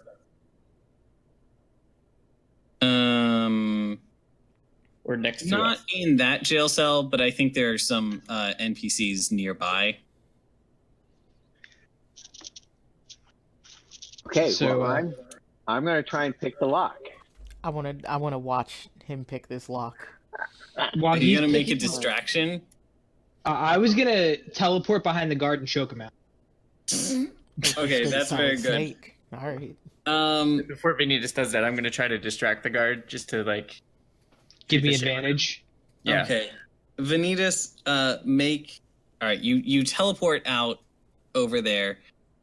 Make your attack rolls. Gimble, you're staying in the jail cell. We're going to say the jail cell is those top No. 2 squares. I'm just doing my standard attack. However you want, bro. I'm gonna make one of them a stunning strike. That's a very good idea. How does stunning strike work again? I haven't done. I don't think I've you actually attack done like- stunning. You attack like normal, and if it hits, then they have to make a Constitution save to avoid being stunned. First one will be Guard. stunning strike, Give me a Thieves tool. and then Okay, those both hit. Is stunning, or I get 4, right? I'm using a key point. Okay. Do you want to be conservative with your key points early on because you don't know how long it's going to take to get out of this dungeon? Yeah. Then, well, yeah, I'll do this. Just the 3 attacks then, and 1 Okay. is a stunning strike. Does stunning strike take a key point? All 3 of those attacks hit, and yes, stunning strike takes a key point. Okay. So roll damage 3 times, and then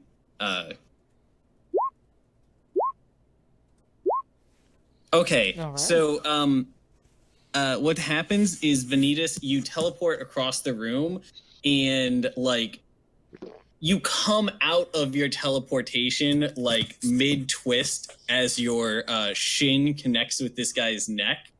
And then as he's like flying, falling over, your other foot comes down and just slams into his back. And you like go in for all these punches, but he's just like dead. Like your foot just landed on his neck the second time. So don't actually spend that key point for the stunning strike because it's not necessary. Oh, okay. You see a burlap satchel next to him that looks familiar. Hogard, let's see that thieves tool roll. All right. Hold on. All right, that's good enough. You open up the cell expertly. It swings open. There's 2 other there's like 2 other people in here with you. One of them is a shopkeeper, a woman who was arrested on trumped up charges, and the other is like a 10-year-old orphan boy. Hogar is going to ask them if they know where this captain, where his quarters are. They're going to say, no, we know as much as you do. We were just arrested. Hey, can you let us out of here? Yeah, yo, Vanitas, can you shadow step them out of here? No, I mean... Didn't Hogar just pick the lock? Yeah, I know, but I mean, like, out of the complex. I don't know if I can shadow step people. Yeah. I think that's only a can. stealth effect. Oh, wow. Okay. Then, yeah, we're gonna let them out. Where are the other cells and how many other people are here? Like, just in prison? Those are the only other cells in this area. All right, I wanna. Oh, you know what? I'll give one more. There is a well, shit. That's ominous as hell. Okay, there's 2 exits to this room. There's a north exit and a south exit. South exit leads to a crossways. North exit has a door that is locked. While you guys are investigating that, I'm burlap sack. I'm assuming it's our stuff. It's your stuff. Everyone gets their equipment back. Okay. Okay. And then I'm gonna look through this guard's pocket. He has some keys. Split up. Do we want to Take split the up? keys. Okay. Okay, so do you guys want to go north or south? I'm gonna try to Can open I? that door first. Can I dress up as the guard? I mean, you will look like a bird who is a guard. Can Wex Wex dress might up have as this more guard? success. Yeah, Oh, I Lex. could probably wear the guard. Come here, armor. buddy. I wanna do the sideshow Bob Grumble. Can I I'm gonna call Wex over and just instead of you know how you'll put a shirt up to somebody to see if it fits them? I'm gonna hold the guard up to Wex to see if they're the same size. I'll chuckle at that. That's pretty good. Oh God. I'm looking at this map and I have no idea where I am in relation to everybody else. None of these buildings match.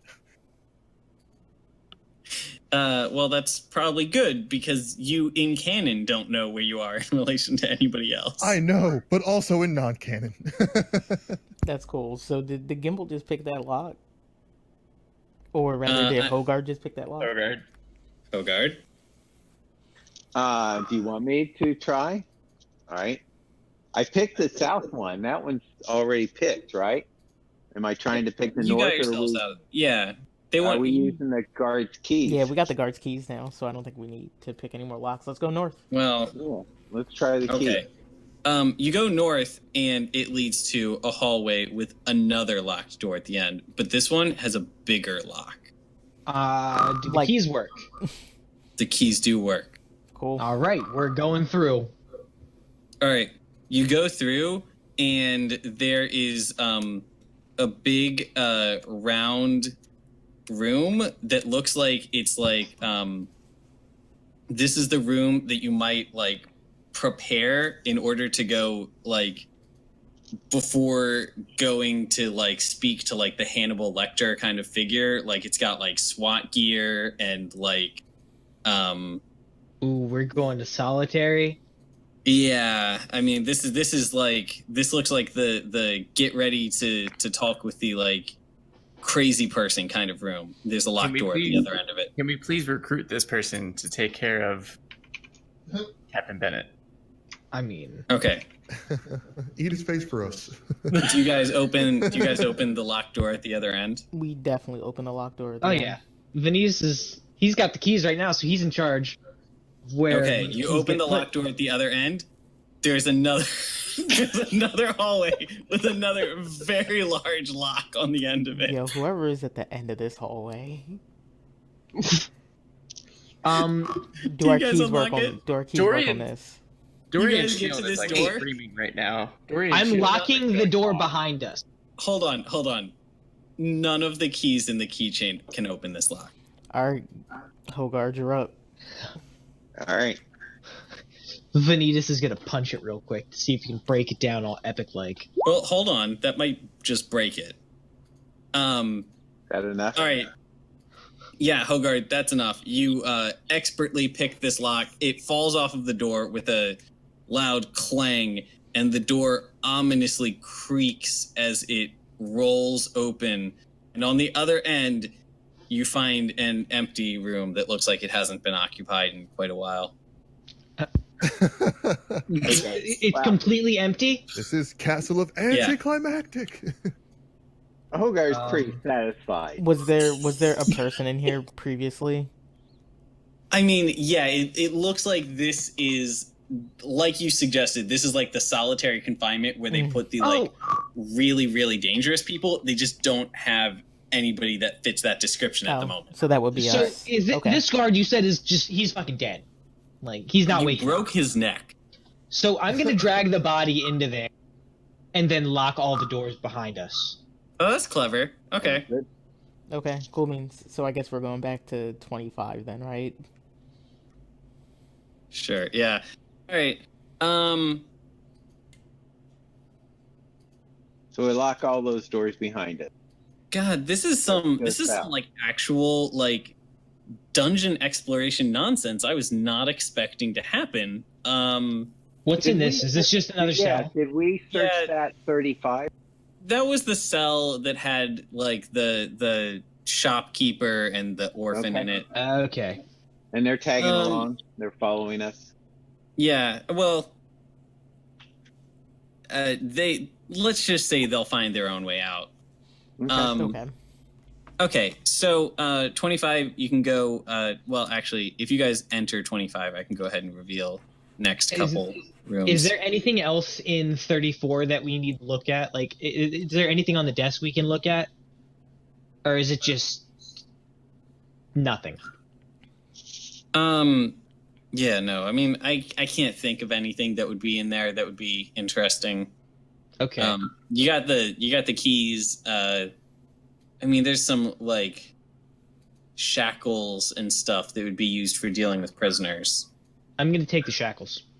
Okay. Cool. Add it to your inventory.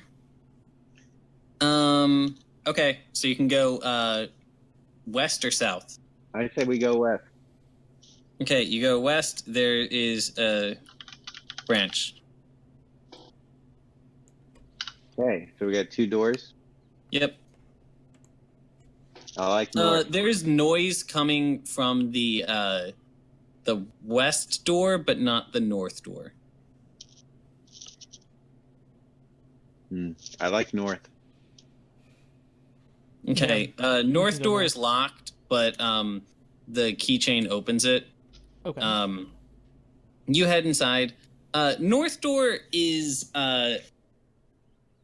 looks like it's basically like the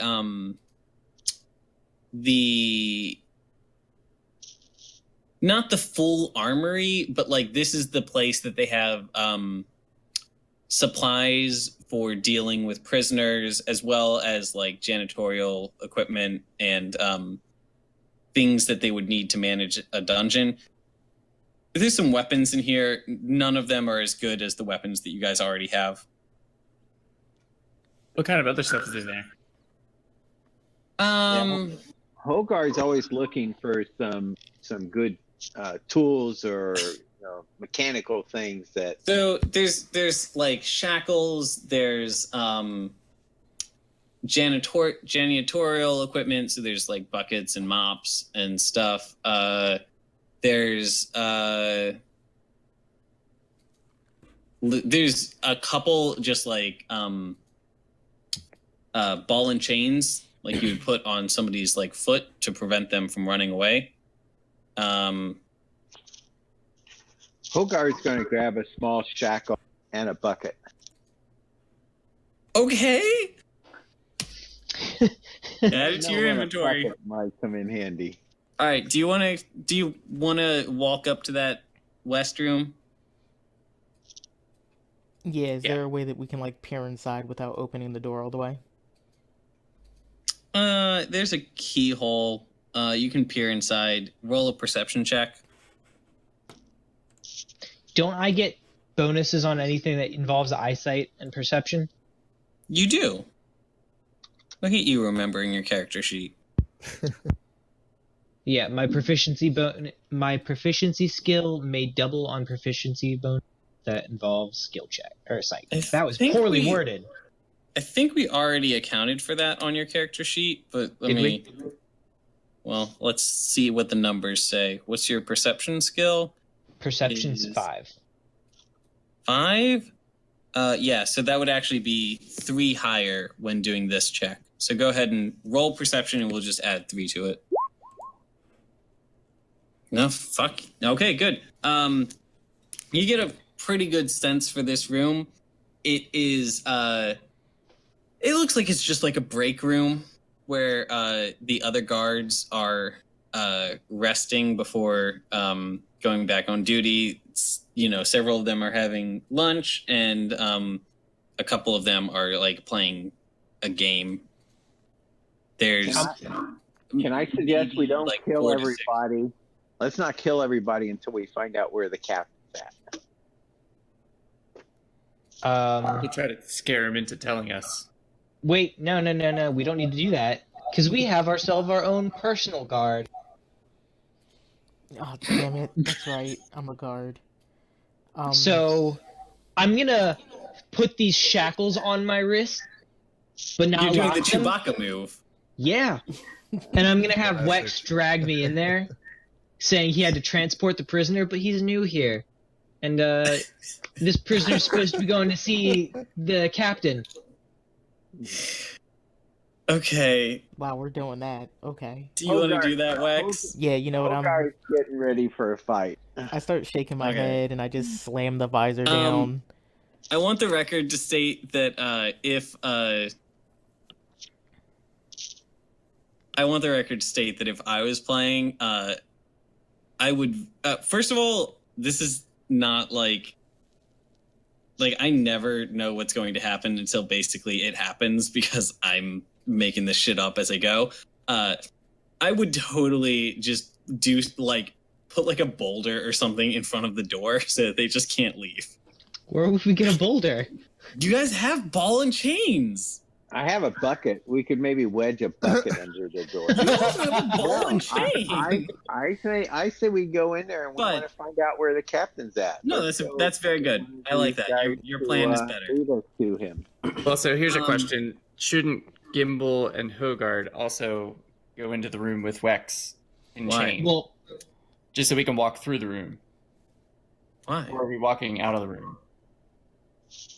I just want to make sure there's not. That's a good question. Sorry. Vanitas is able to inform you there's no exit to this room. Okay. Yeah, so 'cause we're going in to get information. Yeah, Right. this isn't going to turn into a fight, Hope. So I'll just hide Hogard- around the corner of this. Oh. Like, Yeah, you guys are going to be waiting right outside the door. Yeah. So it's like we give the signal, and okay, the signal is going to be pumpernickel. That's when you guys charge in. all right, you're gonna have to scream it. Hogard wants to get close to one of these guards just in case, so that if when things turn, I'm ready for an attack. Yeah, Okay, Gimble's just gonna so hide you around the know, corner, like right Oh here. my god! Each of these squares 5 is of them? yeah. That's not a ton. Just so you know, each of these squares is 10 feet, not 5 feet. Okay, Okay. Okay. So cool. We're going in. Wex opens the door, and everyone immediately stops talking, and they stare at Wex. And then they keep talking and go back to their conversations. All right, so we're gonna go up to the dude closest to the door, so that's like top right guy. Mm-hmm. And we're gonna go. Man, this Wait, straight up before you even start, roll deception. roll deception. Yeah. All right, one second. Before we do that, can I just mention we should just say, hey, we're supposed to take this prisoner to this captain guy. I forget his name, and see what they say. Captain Oh yeah, we Bernard. got this. Well, okay. He gives you his social security information and mother's maiden name because he thinks that you're a real trustworthy guy. Okay. Let me know what you're asking him. Yeah, so I'm kind of like pushing Vanitas in front of me. And I'm just like, this is just such a shitty day, and we need to get this dude over to the captain ASAP. I'm tired of this. His wings smell, and we need to go like now. Where's the captain? If you could Um, picture like an angry bird face with human anger, that's how Vanitas looks right now. Oh no, Wex. I feel it, but like I'm really pissed that you just made me wear this dead dude's armor, and it really doesn't fit me super well. I mean, I size Guys. checked. You held up a dead body to me. There's a very important part of this that I missed because I legitimately read the map wrong. Mhm. Just so that we establish it. This part of room 25 is supposed to be stairs going upwards, so apparently you could go up from there.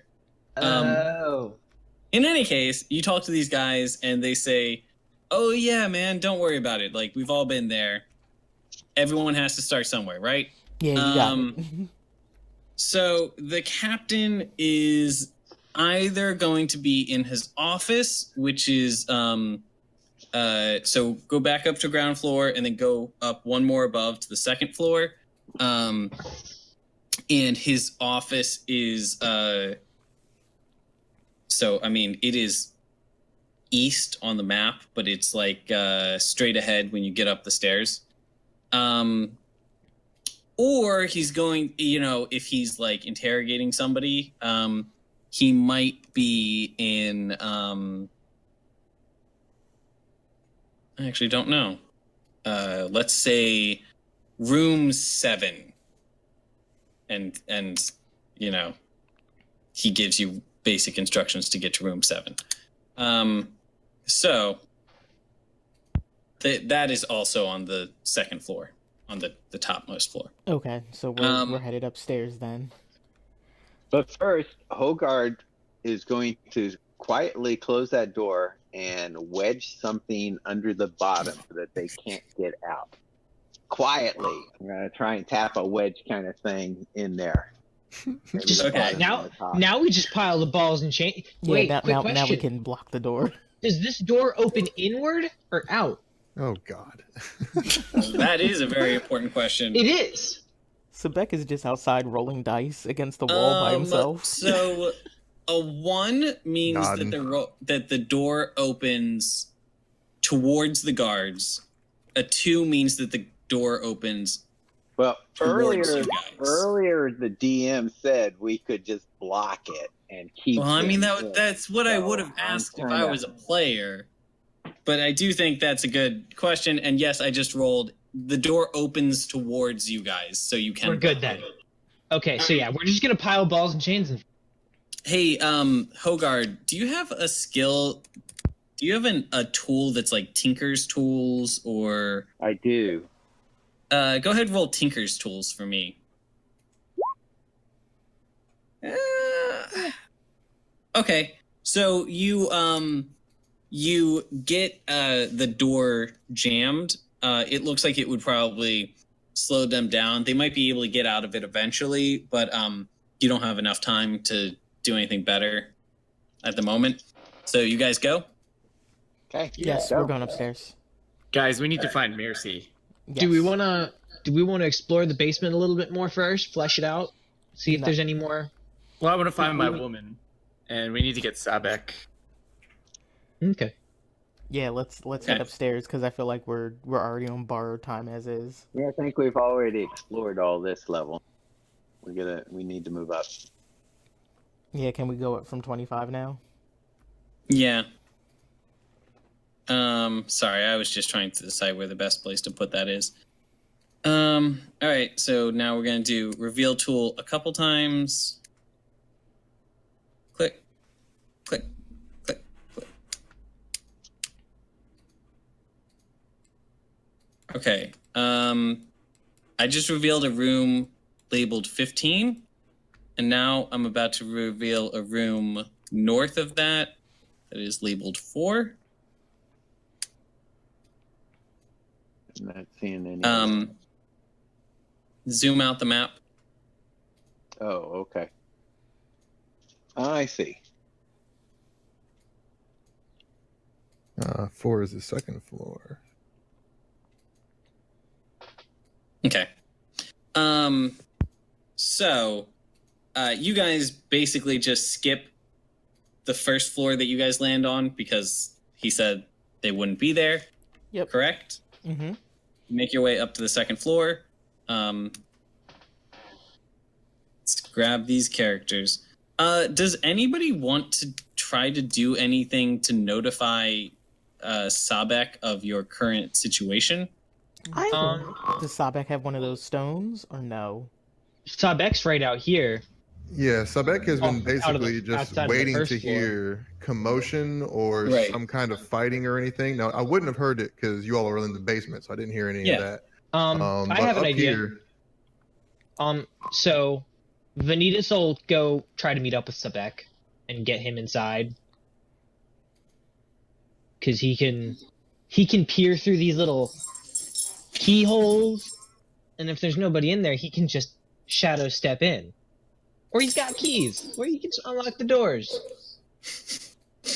Cause you know, why shadow step okay. unnecessarily? well, Well, you have to let me know how you're going to do that because the rooms that you're in are fairly well lit. And also, like, you don't have access to the air, so you can't just fly out. I guess there are windows. Vanitas, remember, like, I can turn into a dragon, so I can fly up there once I start hearing shit in a general direction. And I mean, But I'm not sure if you're. DM, I know a lot of these things are made by stone, but would you say that there are some sections of this roof, of the roof of this place, that are made of wood? Yeah. I imagine It actually then, doesn't make a lot of sense to use stones on a roof. That's Yeah. Dangerous. So I imagine then Sabek in enlarged form could crash through a roof somewhere. Probably. So, one thing to note is that you can't guarantee you'll have wings unless you take a strong blood, and I Yep. think you only have like 4 of those left, right? Correct. Okay.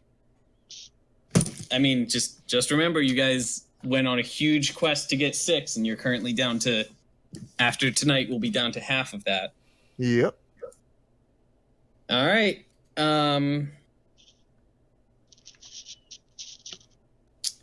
So. All right, party. You get up to the second floor. There's doors in 3 directions. The guards that you spoke to indicated that the captain's private office is to the left, and the interrogation room is to the south.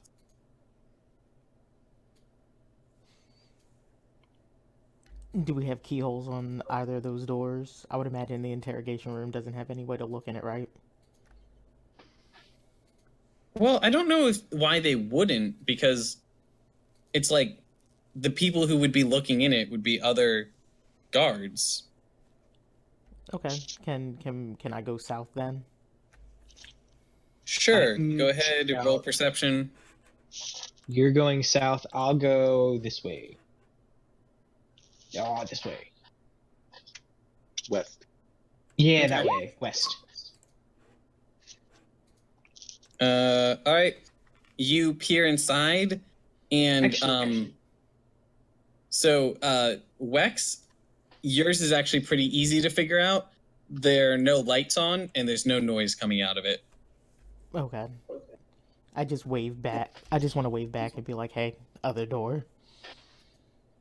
All right, I'm gonna go check out the west door. Hey, Gimble. Yeah.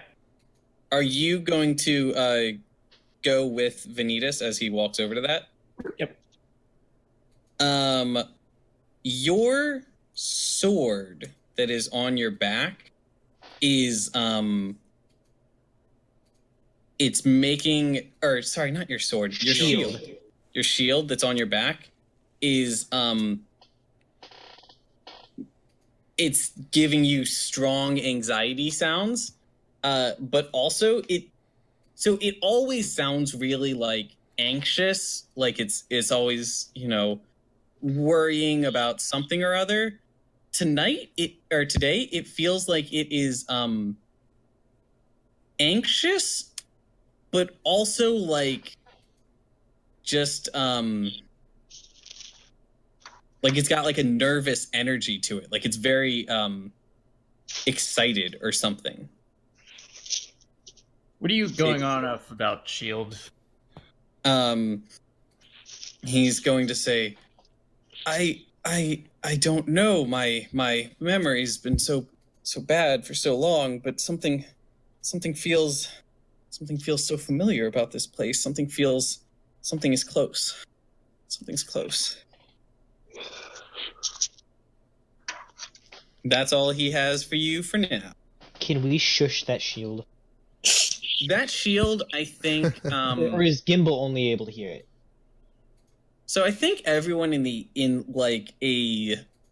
10-foot area can hear it, but it's not actual noise that carries. It's a psychic projection. Ah. Yeah. It Well, just kinda drives me insane. I'm gonna give him a psychic shh. Right. I'm looking in through this door. Okay, you look in through the door, and So it's a 14. Because you said I had 3, right? yes, you see 2 people beyond. One of them is a large man in a uniform with some heavy armor on, that has a big, intricately designed sword on a sheath on his back, like a quick draw sheath. And the other is a woman with big curly brunette hair who has her is seated on a chair and has her arms tied behind her, and they appear to be talking. Do I recognize either of them? The woman looks a lot like Marcy. Uh-oh. Well, shit. Turn around to the party Nothing here. Why? Lying ass. No, you're supposed to say banana bread. What? Pumpernickel. Oh, yes, the other one. God Gimble damn. widens his eyes and says, "Mercy's in there." I'm gonna get Wex, and we're gonna go for ruse number 2, just so we can get in the room and see what's going on first before we start anything. I'm guessing the door is locked. Is it? Yes. Hogard would like to try and silently unlock the door. I'm going to need both a thieves tool and a stealth check. Okay. Bam. Ouch. Right. Which one did he mess up? Well, wait. I'm still doing stealth. And that it's not a saving throw. Just stealth. Yeah, just a stealth skill. I can't look at the results. How'd you do? He got a 20 for stealth and a 10 for thieves tools. Okay. Well, you don't make any noise, but one of your after like 40 seconds you can't get it, and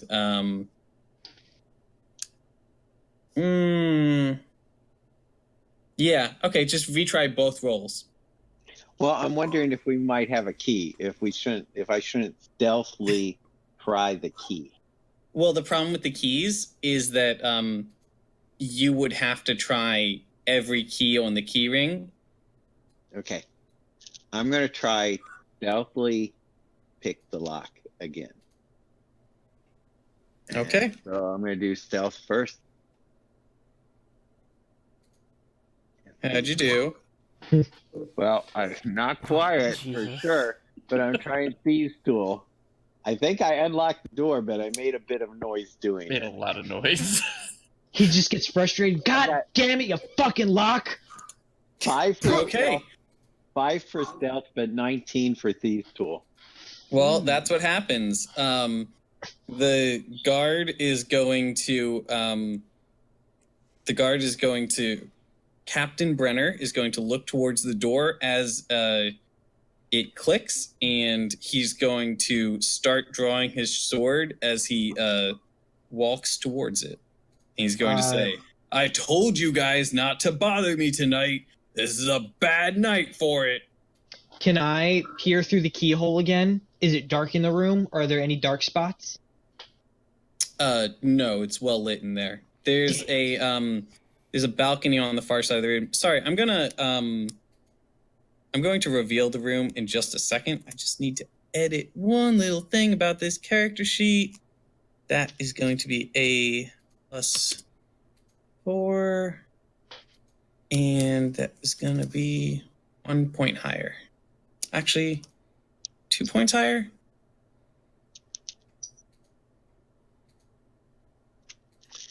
Okay, yes, perfect.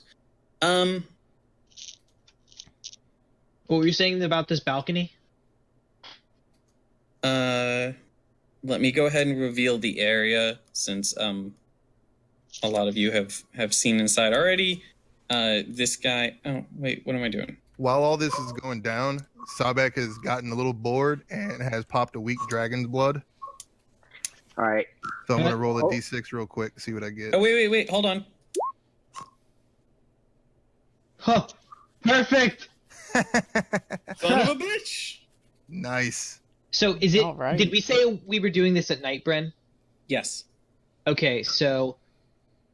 Can I see this balcony when I look out? Look through the hole? Yes. What's the range on your shadow step?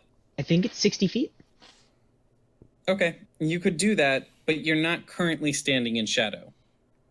Oh, you're right. It's not dim in the hallway? No. Hogard.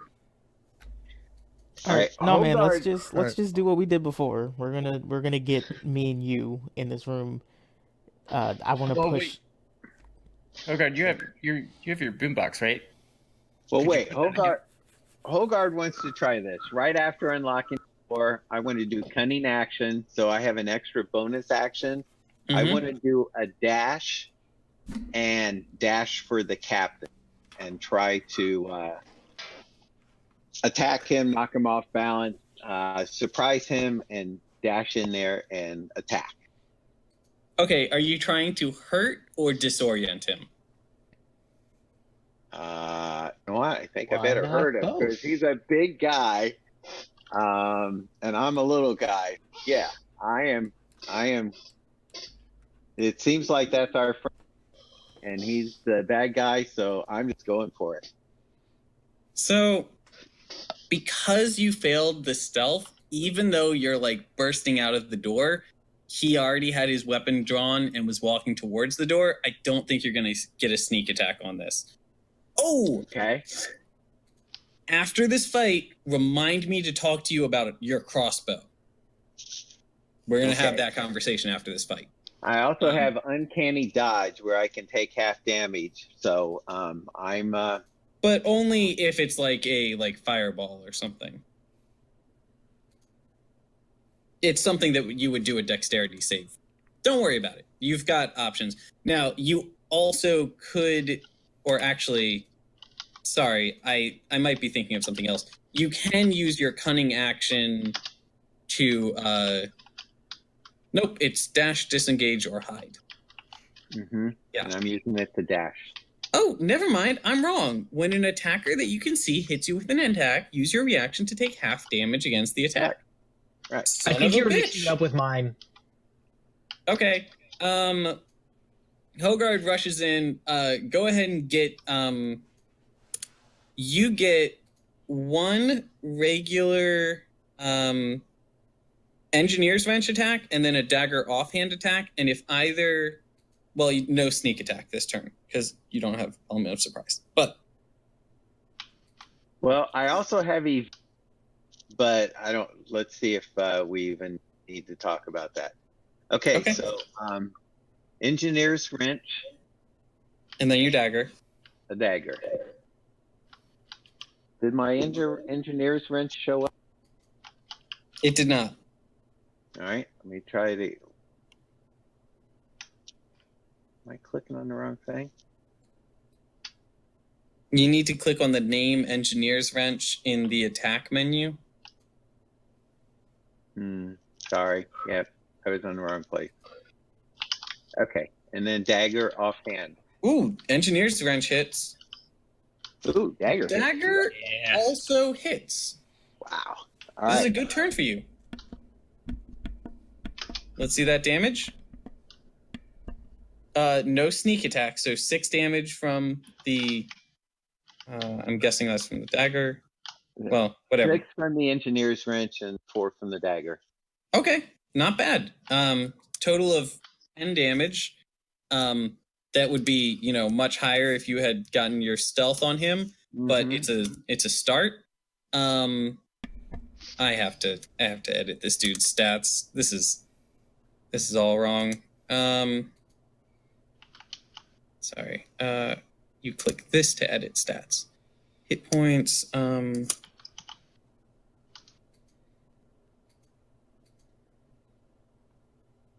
Okay.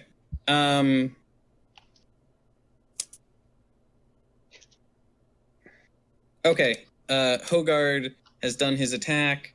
We're going to add you guys to the turn order. Are we actually fighting this dude now, or were we gonna wrap? So this is the question. Yeah, I don't have think questions about the order of this. I don't think this fight will take very long, because it's one dude. And if we finish the fight, well, that's a good point. If we finish the fight, I would still have to do some wrap up to get a proper ending to the game, so that would probably drag on. If we ended it here, we could start next game with that fight and then wrap it up and then finish that quest and do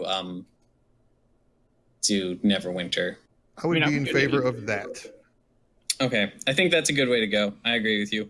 Fine by I want to establish two other things before we end it. Okay. First, Sabek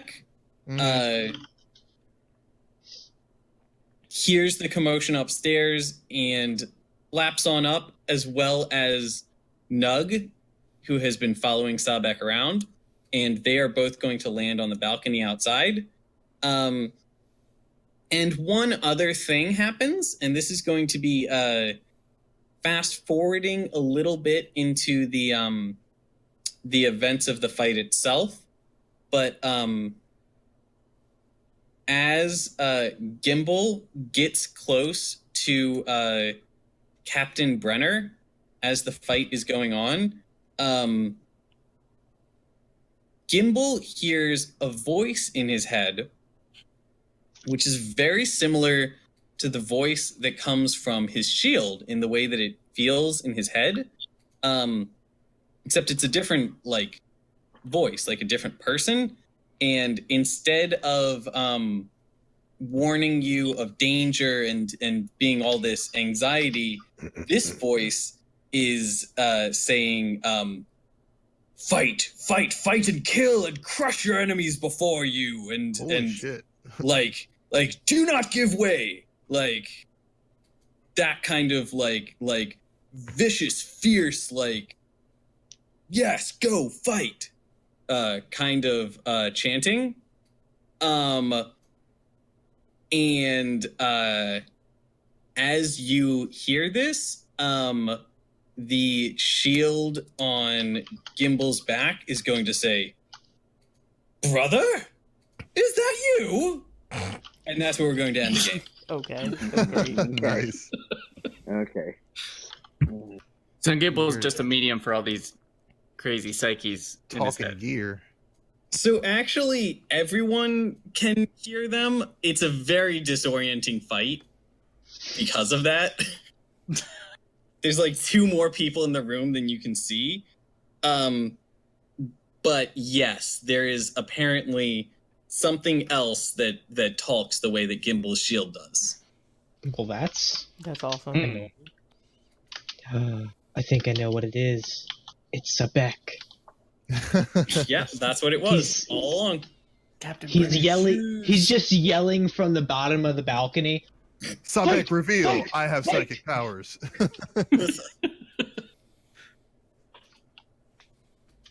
Okay. All right, guys. Well, Okay. You See you guys next have a wonderful night.